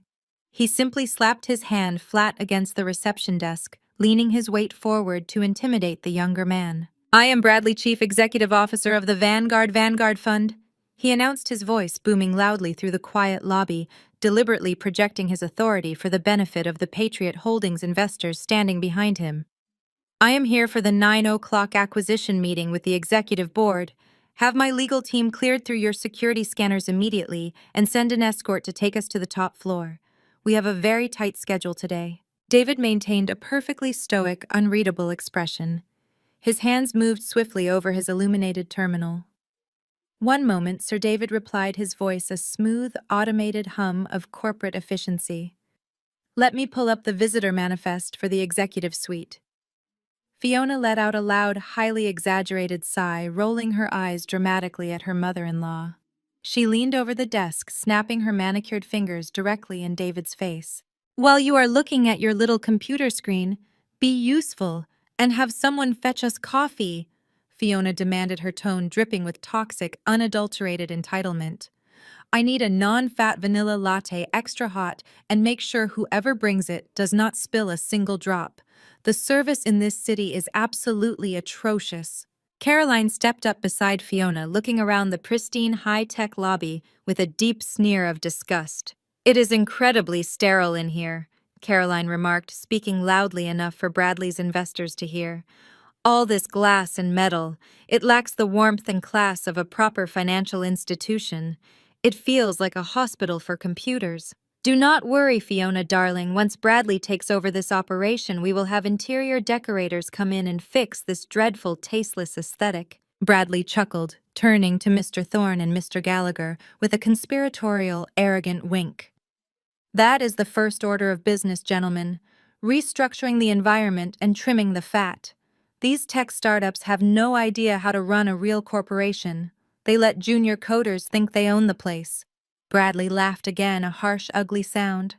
"First thing I am doing tomorrow is going down to the server room and firing a few useless, ungrateful kids just to remind the staff who actually signs their paychecks now." The two investors nodded politely, clearly, buying into Bradley's aggressive take-charge facade.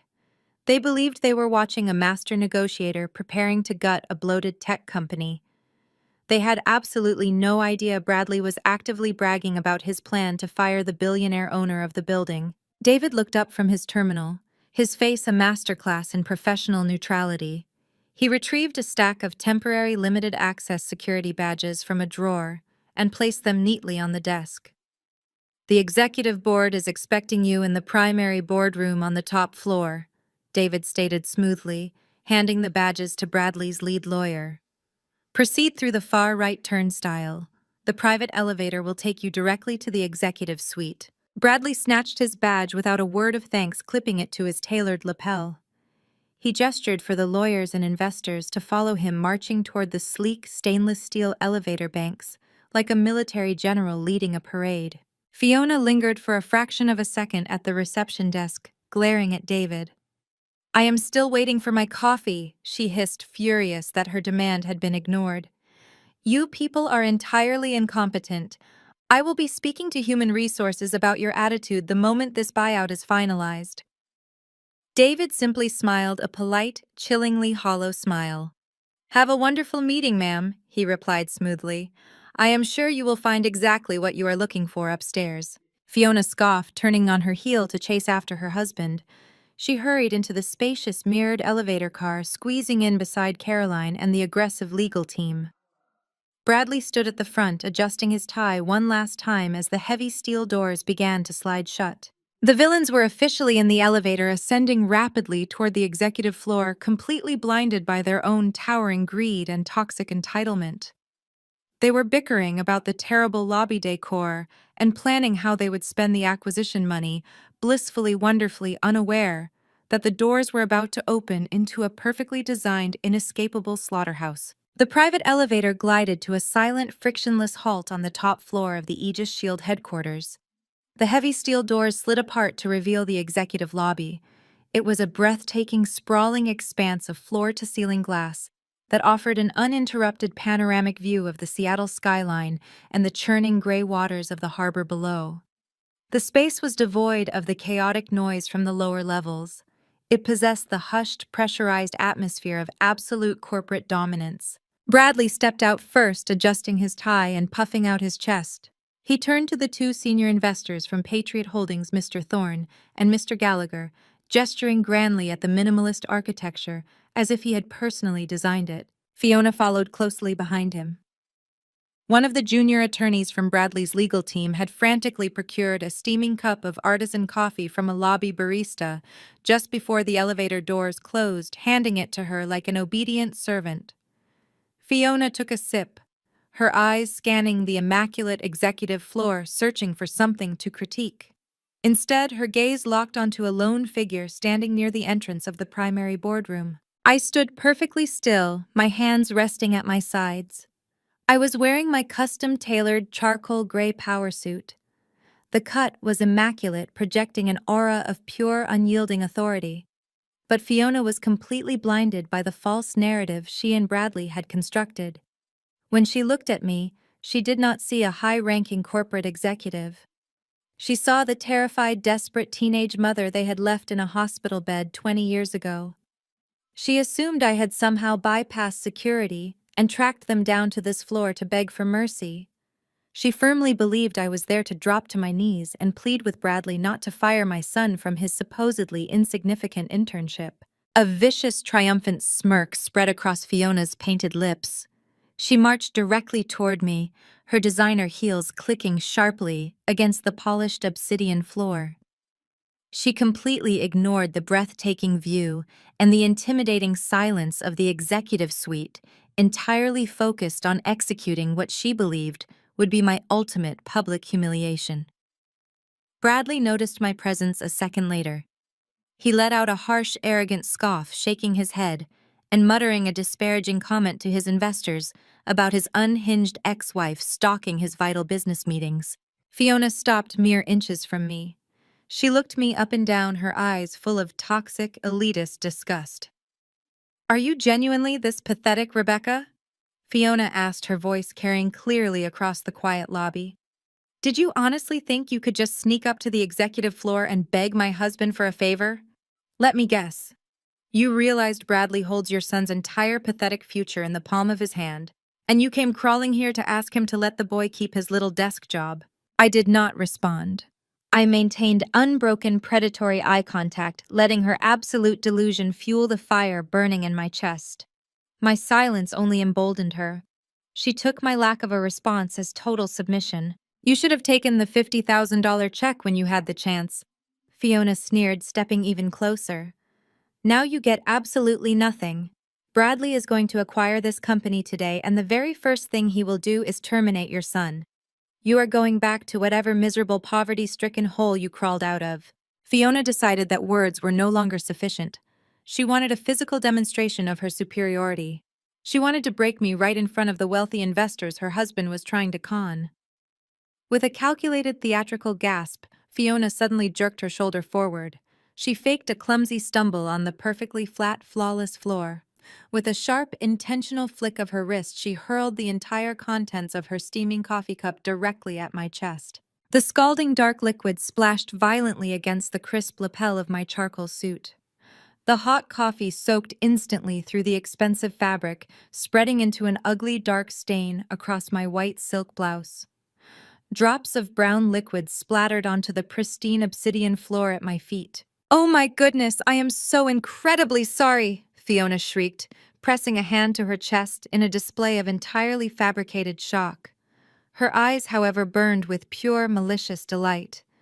She did not even attempt to hide her cruel satisfaction. "I guess I just lost my footing. But really, Rebecca, you should not be standing in the way of important people. You are staining the carpet of a real corporate building. You look like absolute trash. You really need to leave before security drags you out." Bradley chuckled loudly from across the lobby, making zero effort to conceal his amusement. He turned to Mr. Thorne and Mr. Gallagher, raising his hands in a gesture of mock apology. "Gentlemen, please excuse this ridiculous interruption," Bradley said, projecting his booming, arrogant voice. "This is exactly the kind of unstable behavior I have had to deal with for 2 decades. My ex-wife seems to think she can disrupt a multi-billion-dollar acquisition by throwing a tantrum in the hallway. I will have the building guards remove her immediately so we can get down to business." I did not flinch. I did not scream. I did not take a single step backward. The scalding heat of the coffee burned against my skin, but my posture remained perfectly rigid, my expression locked into a terrifying, icy stillness. I simply looked down at the dark stain ruining my custom suit, and then I slowly raised my eyes to meet Fiona's gaze. The sheer absolute lack of panic in my eyes caught her off guard. Fiona expected tears. She expected me to shout, to cry, to flee the floor in utter humiliation. My dead, unblinking stare made her triumphant smile falter for a microsecond. She shifted her weight nervously, suddenly hyper-aware of the predatory silence radiating from my stance. Before Fiona could formulate another insult, a soft electronic chime echoed through the lobby. The heavy steel doors of the secondary private elevator slid open. Jamal stepped out onto the executive floor. He looked magnificent. He wore a bespoke midnight blue suit that projected raw power and unyielding sophistication. He carried his heavy leather briefcase in one hand, his posture radiating the undeniable authority of a top-tier corporate attorney. Jamal took in the scene instantly. He saw Bradley playing the arrogant showman for the investors. He saw Fiona holding the empty coffee cup with a malicious sneer. And he saw me standing perfectly still with dark liquid soaking into my tailored jacket. Jamal did not look at Bradley. He did not acknowledge the aggressive legal team or the bewildered investors from Patriot Holdings. He walked with slow, measured, deliberate steps directly across the obsidian floor until he reached my side. Without uttering a single syllable, Jamal reached into the inner breast pocket of his designer suit jacket. He withdrew a pristine, perfectly folded white silk handkerchief. He extended his hand, offering the silk square to me, with a gesture of profound, unwavering respect. I took the handkerchief from my brother-in-law, wiping the coffee away, while keeping my eyes locked dead on Fiona's rapidly paling face. The trap was fully loaded, the bait had been taken, and the final execution was about to commence. I dabbed the dark liquid from my lapel with the pristine silk handkerchief Jamal had handed me. The searing heat against my skin was nothing compared to the cold, absolute focus crystallizing in my mind. I did not break eye contact with Fiona. Her triumphant sneer was already beginning to falter, replaced by a creeping, unspoken confusion. I was not acting like a victim. I was acting like a predator waiting for the perfect moment to strike. Bradley, having just finished his loud, performative apology to his investors, finally turned his attention fully toward the disruption. He saw me, which he expected, but then his eyes landed on Jamal. The arrogant, self-satisfied grin vanished from Bradley's face, replaced instantly by a look of profound, aggressive irritation. He recognized his former brother-in-law immediately. Well, well, Bradley boomed, his voice echoing harshly across the polished obsidian floor. He marched over, leaving Mr. Thorne and Mr. Gallagher standing awkwardly near the elevator bank. What exactly is this A-family reunion for the bottom feeders? He stopped a few feet away, looking Jamal up and down with an expression of toxic, thinly veiled racism. He took in Jamal's bespoke midnight blue suit, his expensive leather briefcase, and his flawless posture. Bradley's ego simply refused to compute the image. In Bradley's narrow, elitist worldview, a black man married to his sister could only ever be a secondary character, someone to be tolerated at holiday dinners but never respected in a corporate setting. I have to ask, Jamal. Bradley, sneered, his voice dripping with condescension. Did you get lost looking for the service elevator? Or did Rebecca actually hire you to beg for her son's internship? I know you run a cute little practice handling messy divorces for desperate housewives, but you are severely out of your depth on this floor. This building is for big players handling multi-billion-dollar acquisitions. They do not let low-rate street lawyers negotiate in these boardrooms. Jamal did not flinch. He did not tighten his jaw, and he certainly did not raise his voice. He stood with the relaxed, terrifying ease of a man holding a royal flush. He allowed Bradley's racist microaggressions to hang in the crisp, pressurized air of the executive lobby, letting the sheer ignorance of the statement resonate for the benefit of everyone listening. Fiona, sensing an opportunity to pile on, stepped up beside her husband. She crossed her arms, careful not to let her expensive coat touch my coffee-stained suit. You two really are pathetic, she scoffed. You orchestrate this little ambush wearing your rented suits, thinking you can intimidate Bradley in front of his investors. It is embarrassing. Security is going to drag you both out by your collars. I remained perfectly silent, tossing the ruined silk handkerchief into a nearby brushed steel receptacle. I smoothed down the front of my jacket. The stain was prominent, but my posture was absolute steel. Jamal finally smiled. It was a terrifying, brilliant expression that completely unnerved the Patriot Holdings executives standing a few yards away. They were seasoned corporate sharks, and they could instantly recognize when someone was holding absolute authority. Jamal did not look like a lost divorce lawyer. He looked like he owned the entire floor. Good morning, Bradley. Jamal said, his voice a smooth, resonant baritone that instantly commanded the vast space. And a very good morning to you, Mr. Thorne. Mr. Gallagher. The two senior investors blinked in surprise. Mr. Thorne stepped forward, his brow furrowed in confusion. Excuse me, he said, his voice cautious. Do we know you? Bradley turned a violent shade of red. Do not engage with him, Arthur Bradley snapped, trying desperately to regain control of the narrative. He is just a cheap attorney trying to cause a scene to extort me. He has absolutely no business being anywhere near a high-level tech campus.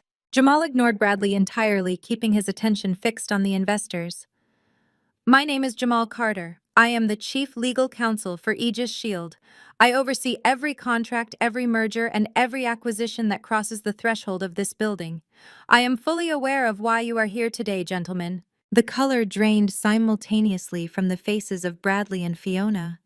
The aggressive legal team standing behind them suddenly looked incredibly nervous, frantically exchanging panicked glances. Bradley opened his mouth to speak, but the words died in his throat. His brain was violently rejecting the reality unfolding in front of him. The man he had just insulted, the man he had dismissed as a low-rate divorce lawyer, was the absolute legal authority of the multi-billion-dollar unicorn he was trying to acquire. You, Bradley stammered, pointing a shaking finger at Jamal. That is impossible. You do not work here. You are just Tara's husband. You're just a Jamal cut him off with a single sharp look that possessed enough kinetic force to physically stop Bradley in his tracks. You have spent your entire life underestimating the people around you, Bradley. Jamal stated, his voice ringing with lethal precision. You judge intelligence by the color of a person's skin and the price tag on their watch. You look at Rebecca and see a victim. You look at me and see a stereotype. That arrogance has cost you everything. Jamal turned away from Bradley's horrified face. He walked slowly, deliberately toward the massive frosted glass and titanium double doors that served as the entrance to the primary executive boardroom. He placed his hands flat against the heavy metal handles. Mr. Thorne and Mr. Gallagher stood perfectly still, their seasoned corporate instincts screaming that they had just walked into a massive, catastrophic trap. Bradley stood frozen, his chest heaving, his eyes darting frantically between me and Jamal. Fiona had gone entirely silent, her manicured hands trembling at her sides. Jamal pushed the heavy doors open. They glided apart on silent hinges, revealing a cavernous, breathtaking boardroom bathed in natural light. The long, polished obsidian table gleamed under the recessed ceiling lights. It was an arena designed for corporate slaughter. Jamal stepped aside, holding the door open. He looked directly at Bradley, a cold, predatory smile locking onto his face. "After you," Jamal said, his voice echoing perfectly down the quiet hallway. "Our CEO has been waiting 20 years for this meeting." The heavy double doors closed behind us with a solid pressurized seal, cutting off any ambient noise from the executive lobby. The primary boardroom of Aegis Shield was a magnificent temple of modern corporate dominance. It spanned the entire width of the top floor, bordered by angled floor-to-ceiling glass that offered a dizzying view of the churning Seattle harbor. A massive, polished obsidian table stretched down the center of the room, equipped with flush-mounted digital interfaces and sleek titanium microphones. Bradley marched into the room first, his chest puffed out desperately, trying to maintain his facade of control. He gestured for Mr. Thorne and Mr. Gallagher to take their seats along the right flank of the table. He was moving with frantic, jerky energy, his eyes darting around the cavernous space as he searched for whoever he believed was actually in charge. He completely ignored the layout of power in the room, acting like a conqueror who had already won the war. Fiona and Caroline followed, pulling out heavy leather chairs and sitting down with theatrical elegance. Fiona immediately snapped her fingers at the empty air, turning around to locate me. She fully expected me to be standing by the heavy wooden doors, head bowed, waiting to pour her a glass of sparkling water. She expected to see a broken, humiliated woman hiding in the shadows of the room. Instead, I walked directly past her. My posture was absolute steel. The sharp, measured sound of my heels striking the obsidian floor echoed through the vast boardroom. I did not walk with the hurried, anxious steps of an employee. I moved with the effortless, predatory grace of an apex predator patrolling its own territory. Bradley turned, ready to bark an order at me to stand against the wall. He opened his mouth, but the sheer velocity of my confidence choked the words right out of his throat. He watched, completely paralyzed, as I bypassed the long rows of guest seating entirely. I walked straight toward the elevated tier at the far end of the sprawling table. Arranged at the apex of the room were 3 massive high-backed leather executive chairs. Before the center chair sat a polished titanium placard currently turned away from the guests. To its right was a plaque bearing Jamal Carter, Chief Legal Counsel. I stopped behind the chair on the left. I placed my hands on the cool leather, pulling it out with a smooth, practiced motion. I did not look at Bradley. I did not look at Fiona. I simply lowered myself into the seat, crossing my legs and folding my hands, resting them perfectly beside the engraved titanium plaque that caught the overhead light. It read, "Rebecca, Chief Strategy Officer." The silence in the room became absolute. The air pressure seemed to drop violently, sucking the oxygen out of the lungs of every hostile person at the table. I reached into a concealed console built seamlessly into the table surface and withdrew a fresh, pristine white silk handkerchief. With slow, methodical precision, I dabbed at the dark coffee stain Fiona had intentionally splashed across my lapel. I was totally unbothered. I did not look angry or humiliated. I looked like a monarch calmly wiping dust from her boot. The realization hit Fiona like a freight train moving at maximum velocity. I watched it happen in real time. The arrogant, toxic smirk completely melted off her face, replaced by a look of sheer, unadulterated horror. The pieces of the puzzle violently snapped together in her shallow mind. My tailored charcoal suit was not a cheap department store knockoff. It was custom Italian wool worth more than her entire heavily mortgaged wardrobe. The utter lack of panic in my eyes downstairs, the way the building's security had ignored her demands, the fact that Jamal possessed the authority to open these doors. Fiona realized the woman she had just assaulted, the woman she had mocked and ordered to fetch coffee, was the second most powerful executive in a multi-billion-dollar technology empire. The blood drained so rapidly from her face that she looked physically ill. Her jaw actually dropped open, her manicured hands gripping the edge of the obsidian table as if she were plummeting off a cliff. Bradley was equally devastated, his mind completely short-circuiting. He stared at the titanium plaque bearing my name and title. He looked at me sitting with absolute authority, and then he looked at Jamal, who smoothly took his seat on the right side of the apex, opening his leather briefcase with a calm, businesslike snap. "What kind of sick joke is this?" Bradley stammered, his voice cracking, entirely devoid of its usual booming resonance. He pointed a shaking finger at me. "Get out of that chair. You do not work here. You are trying to sabotage my acquisition by playing dress-up." I finally raised my eyes and locked them onto his. The temperature in the room plummeted. "Welcome to Aegis Shield, gentlemen," I said, my voice echoing with chilling, flat authority. I completely ignored Bradley, projecting my voice directly to the two senior investors from Patriot Holdings. "I am Rebecca, Chief Strategy Officer. I oversee all long-term growth initiatives, domestic operations, and hostile acquisition defense protocols for this corporation." Mr. Thorne and Mr. Gallagher stared at me, then turned their hard, furious gazes toward Bradley. They were seasoned corporate sharks, and they instantly recognized that they had been lied to. Bradley had promised them an easy buyout of a vulnerable tech startup.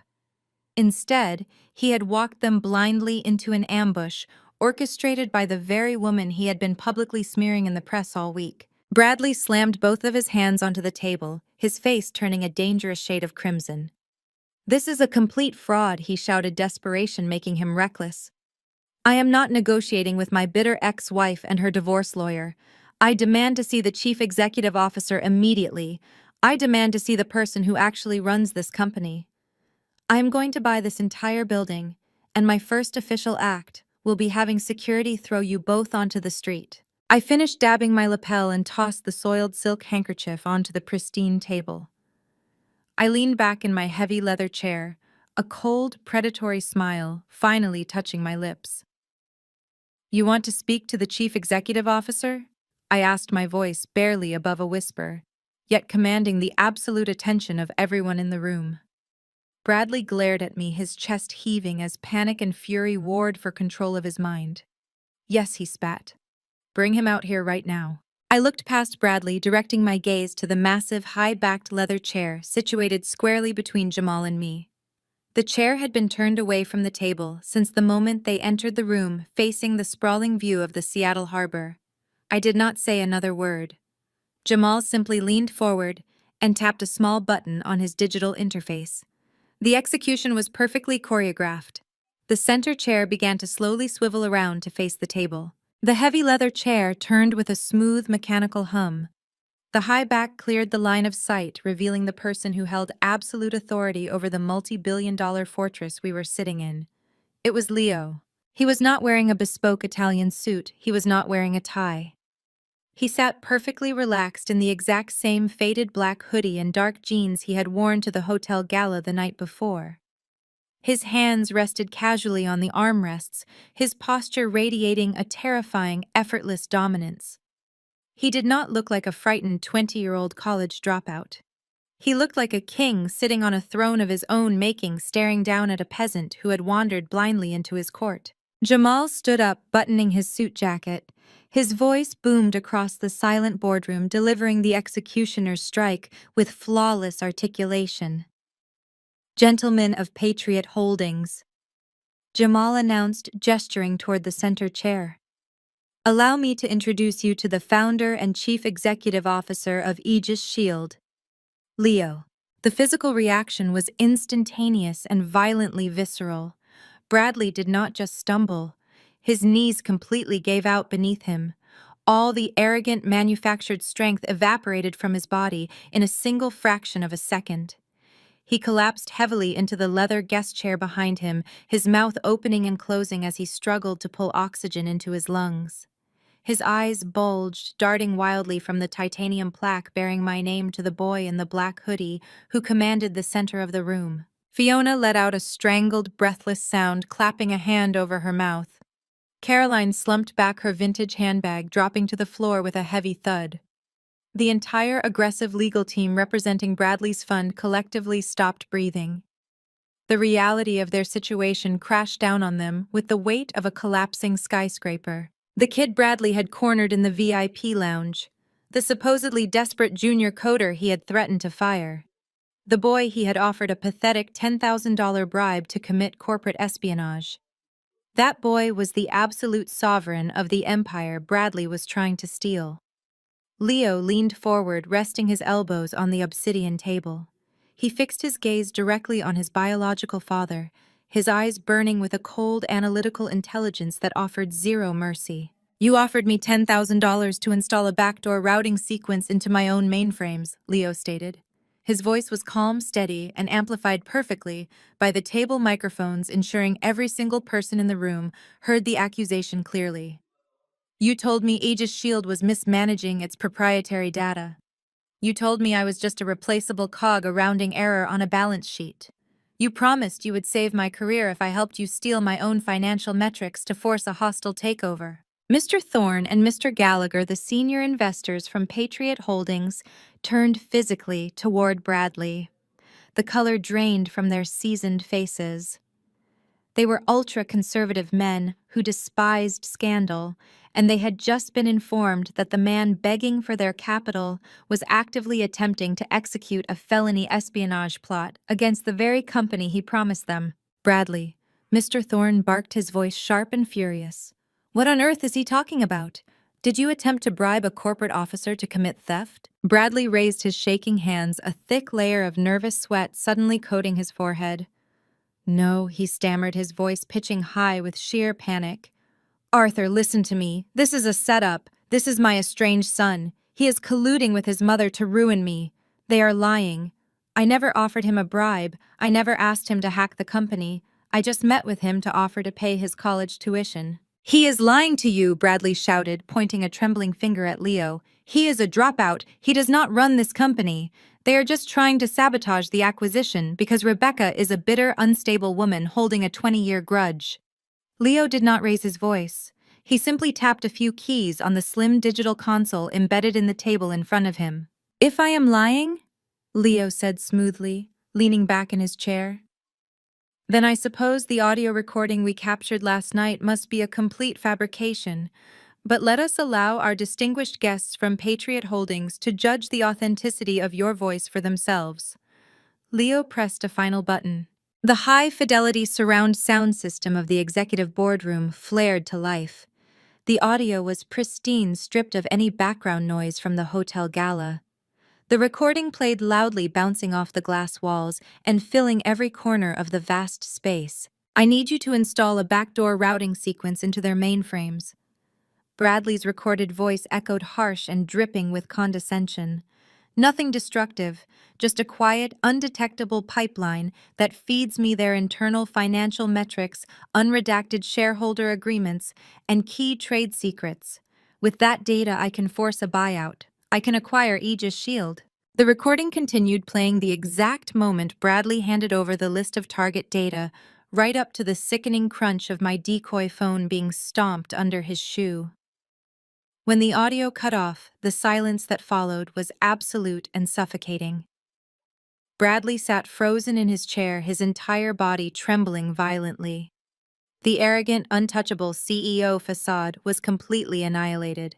He was reduced to a pathetic, cornered fraud staring directly into the abyss of his own making. Mr. Thorne stood up, his face a mask of pure corporate fury. He looked down at Bradley with utter disgust. Patriot Holdings does not do business with criminals, he stated coldly.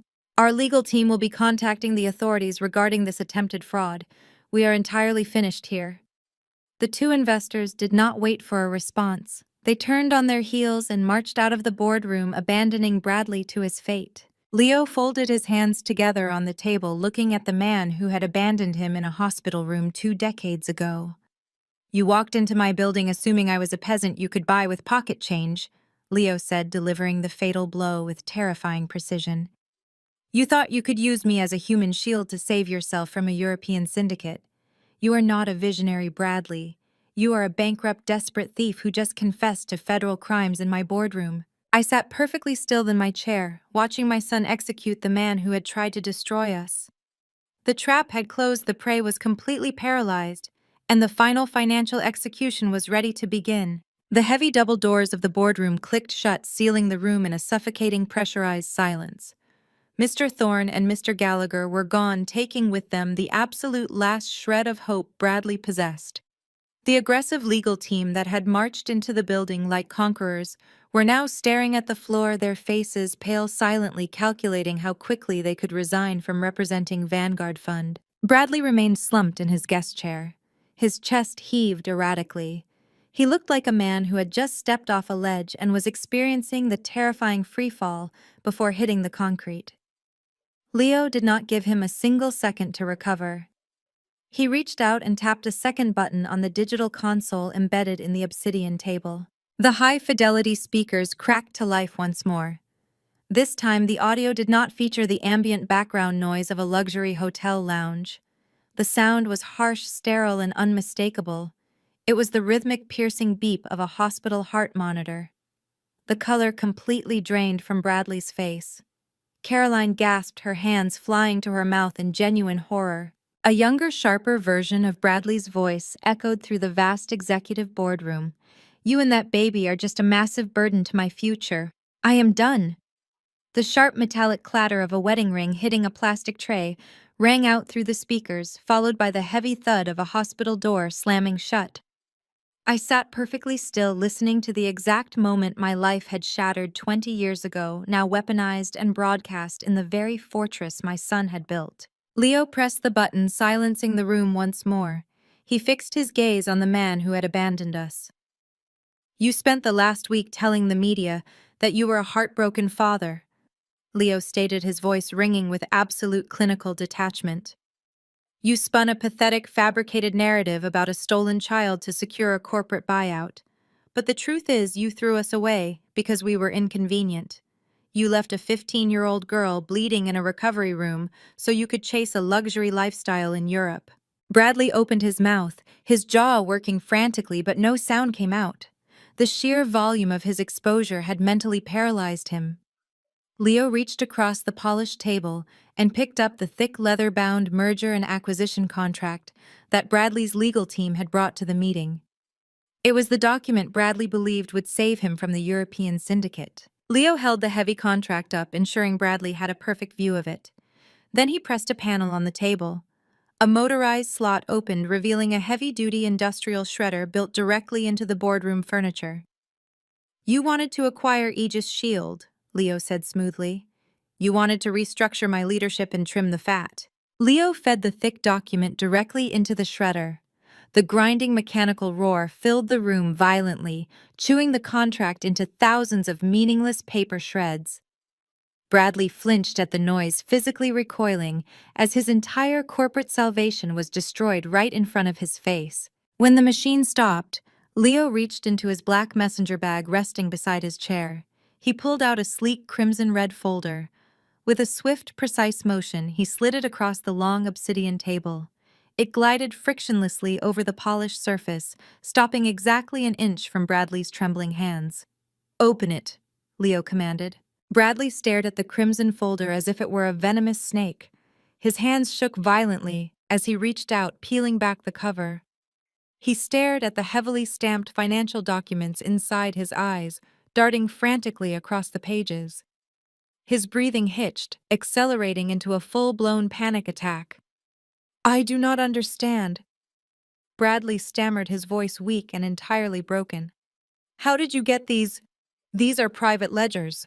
Jamal stood up from his seat at the apex of the table, buttoning his suit jacket with a sharp, authoritative snap. Those are not just ledgers, Bradley. They are formal transfer of debt agreements. You see, when you recklessly borrowed $150 million from a shadow syndicate in Europe, you signed a highly aggressive, unconditional promissory note. You assumed they would just break your legs if you failed to pay. Jamal began to pace slowly down the length of the boardroom. But criminals are businessmen too. When Aegis Shield approached them last night through secure offshore channels and offered to purchase your entire debt portfolio at a premium, they gladly sold you out. They transferred the debt, the collateral, and the legal right of collection entirely to us. Fiona let out a sharp, terrified cry. She gripped the armrests of her chair, her emerald green gown suddenly looking absurd in the face of absolute financial ruin. What does that mean? She shrieked, her voice cracking under the pressure.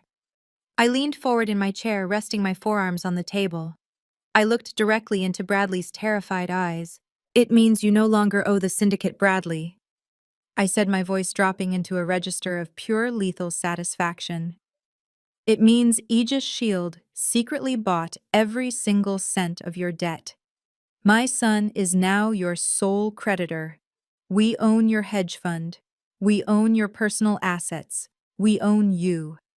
Bradley looked back at Leo, his face slick with cold sweat. You cannot do this. I do not have the liquid capital. The market crashed. The fund is completely empty. I am entirely aware of your insolvency, Leo replied, his tone chillingly flat.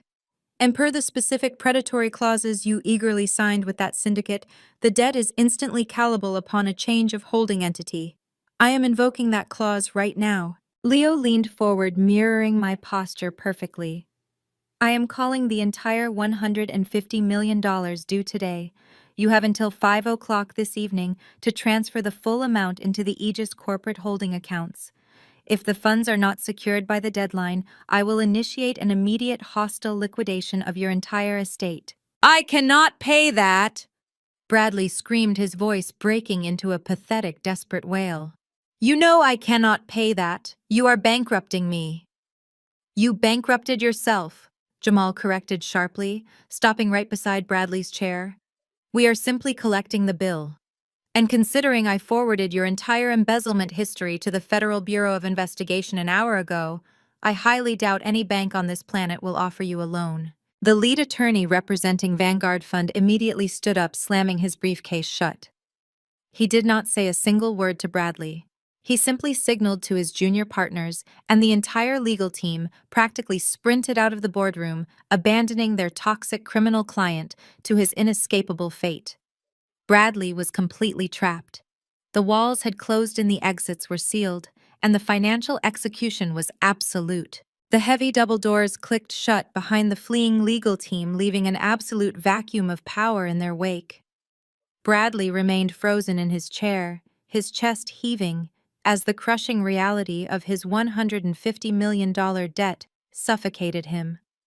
But the silence inside the executive boardroom was abruptly shattered by a sound rising from the Seattle streets below. It started as a faint, distant wail, but it rapidly multiplied and amplified. The sharp, piercing shriek of federal sirens echoed against the black glass of the Aegis Shield skyscraper. Jamal casually checked his platinum watch, adjusting his pristine cuffs.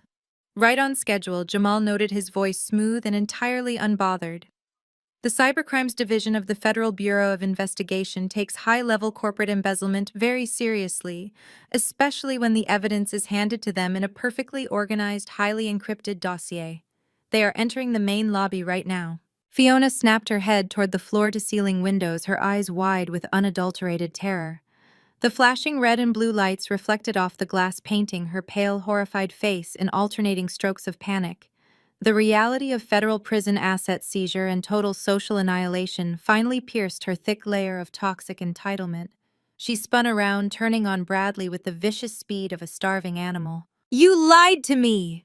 Fiona shrieked, her voice cracking into a hysterical pitch. You told me you were a billionaire. You told me you had everything under control.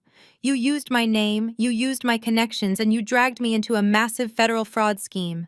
I am not going to prison for you." Fiona scrambled out of her heavy leather chair, nearly tripping over the hem of her emerald green evening gown. She pointed a trembling manicured finger at her husband, who was still slumped backward in a state of catatonic shock. "I am filing for divorce, this exact second," Fiona screamed, clutching her vintage handbag to her chest. "I want a complete annulment. I want every single one of my personal assets isolated from your sinking ship.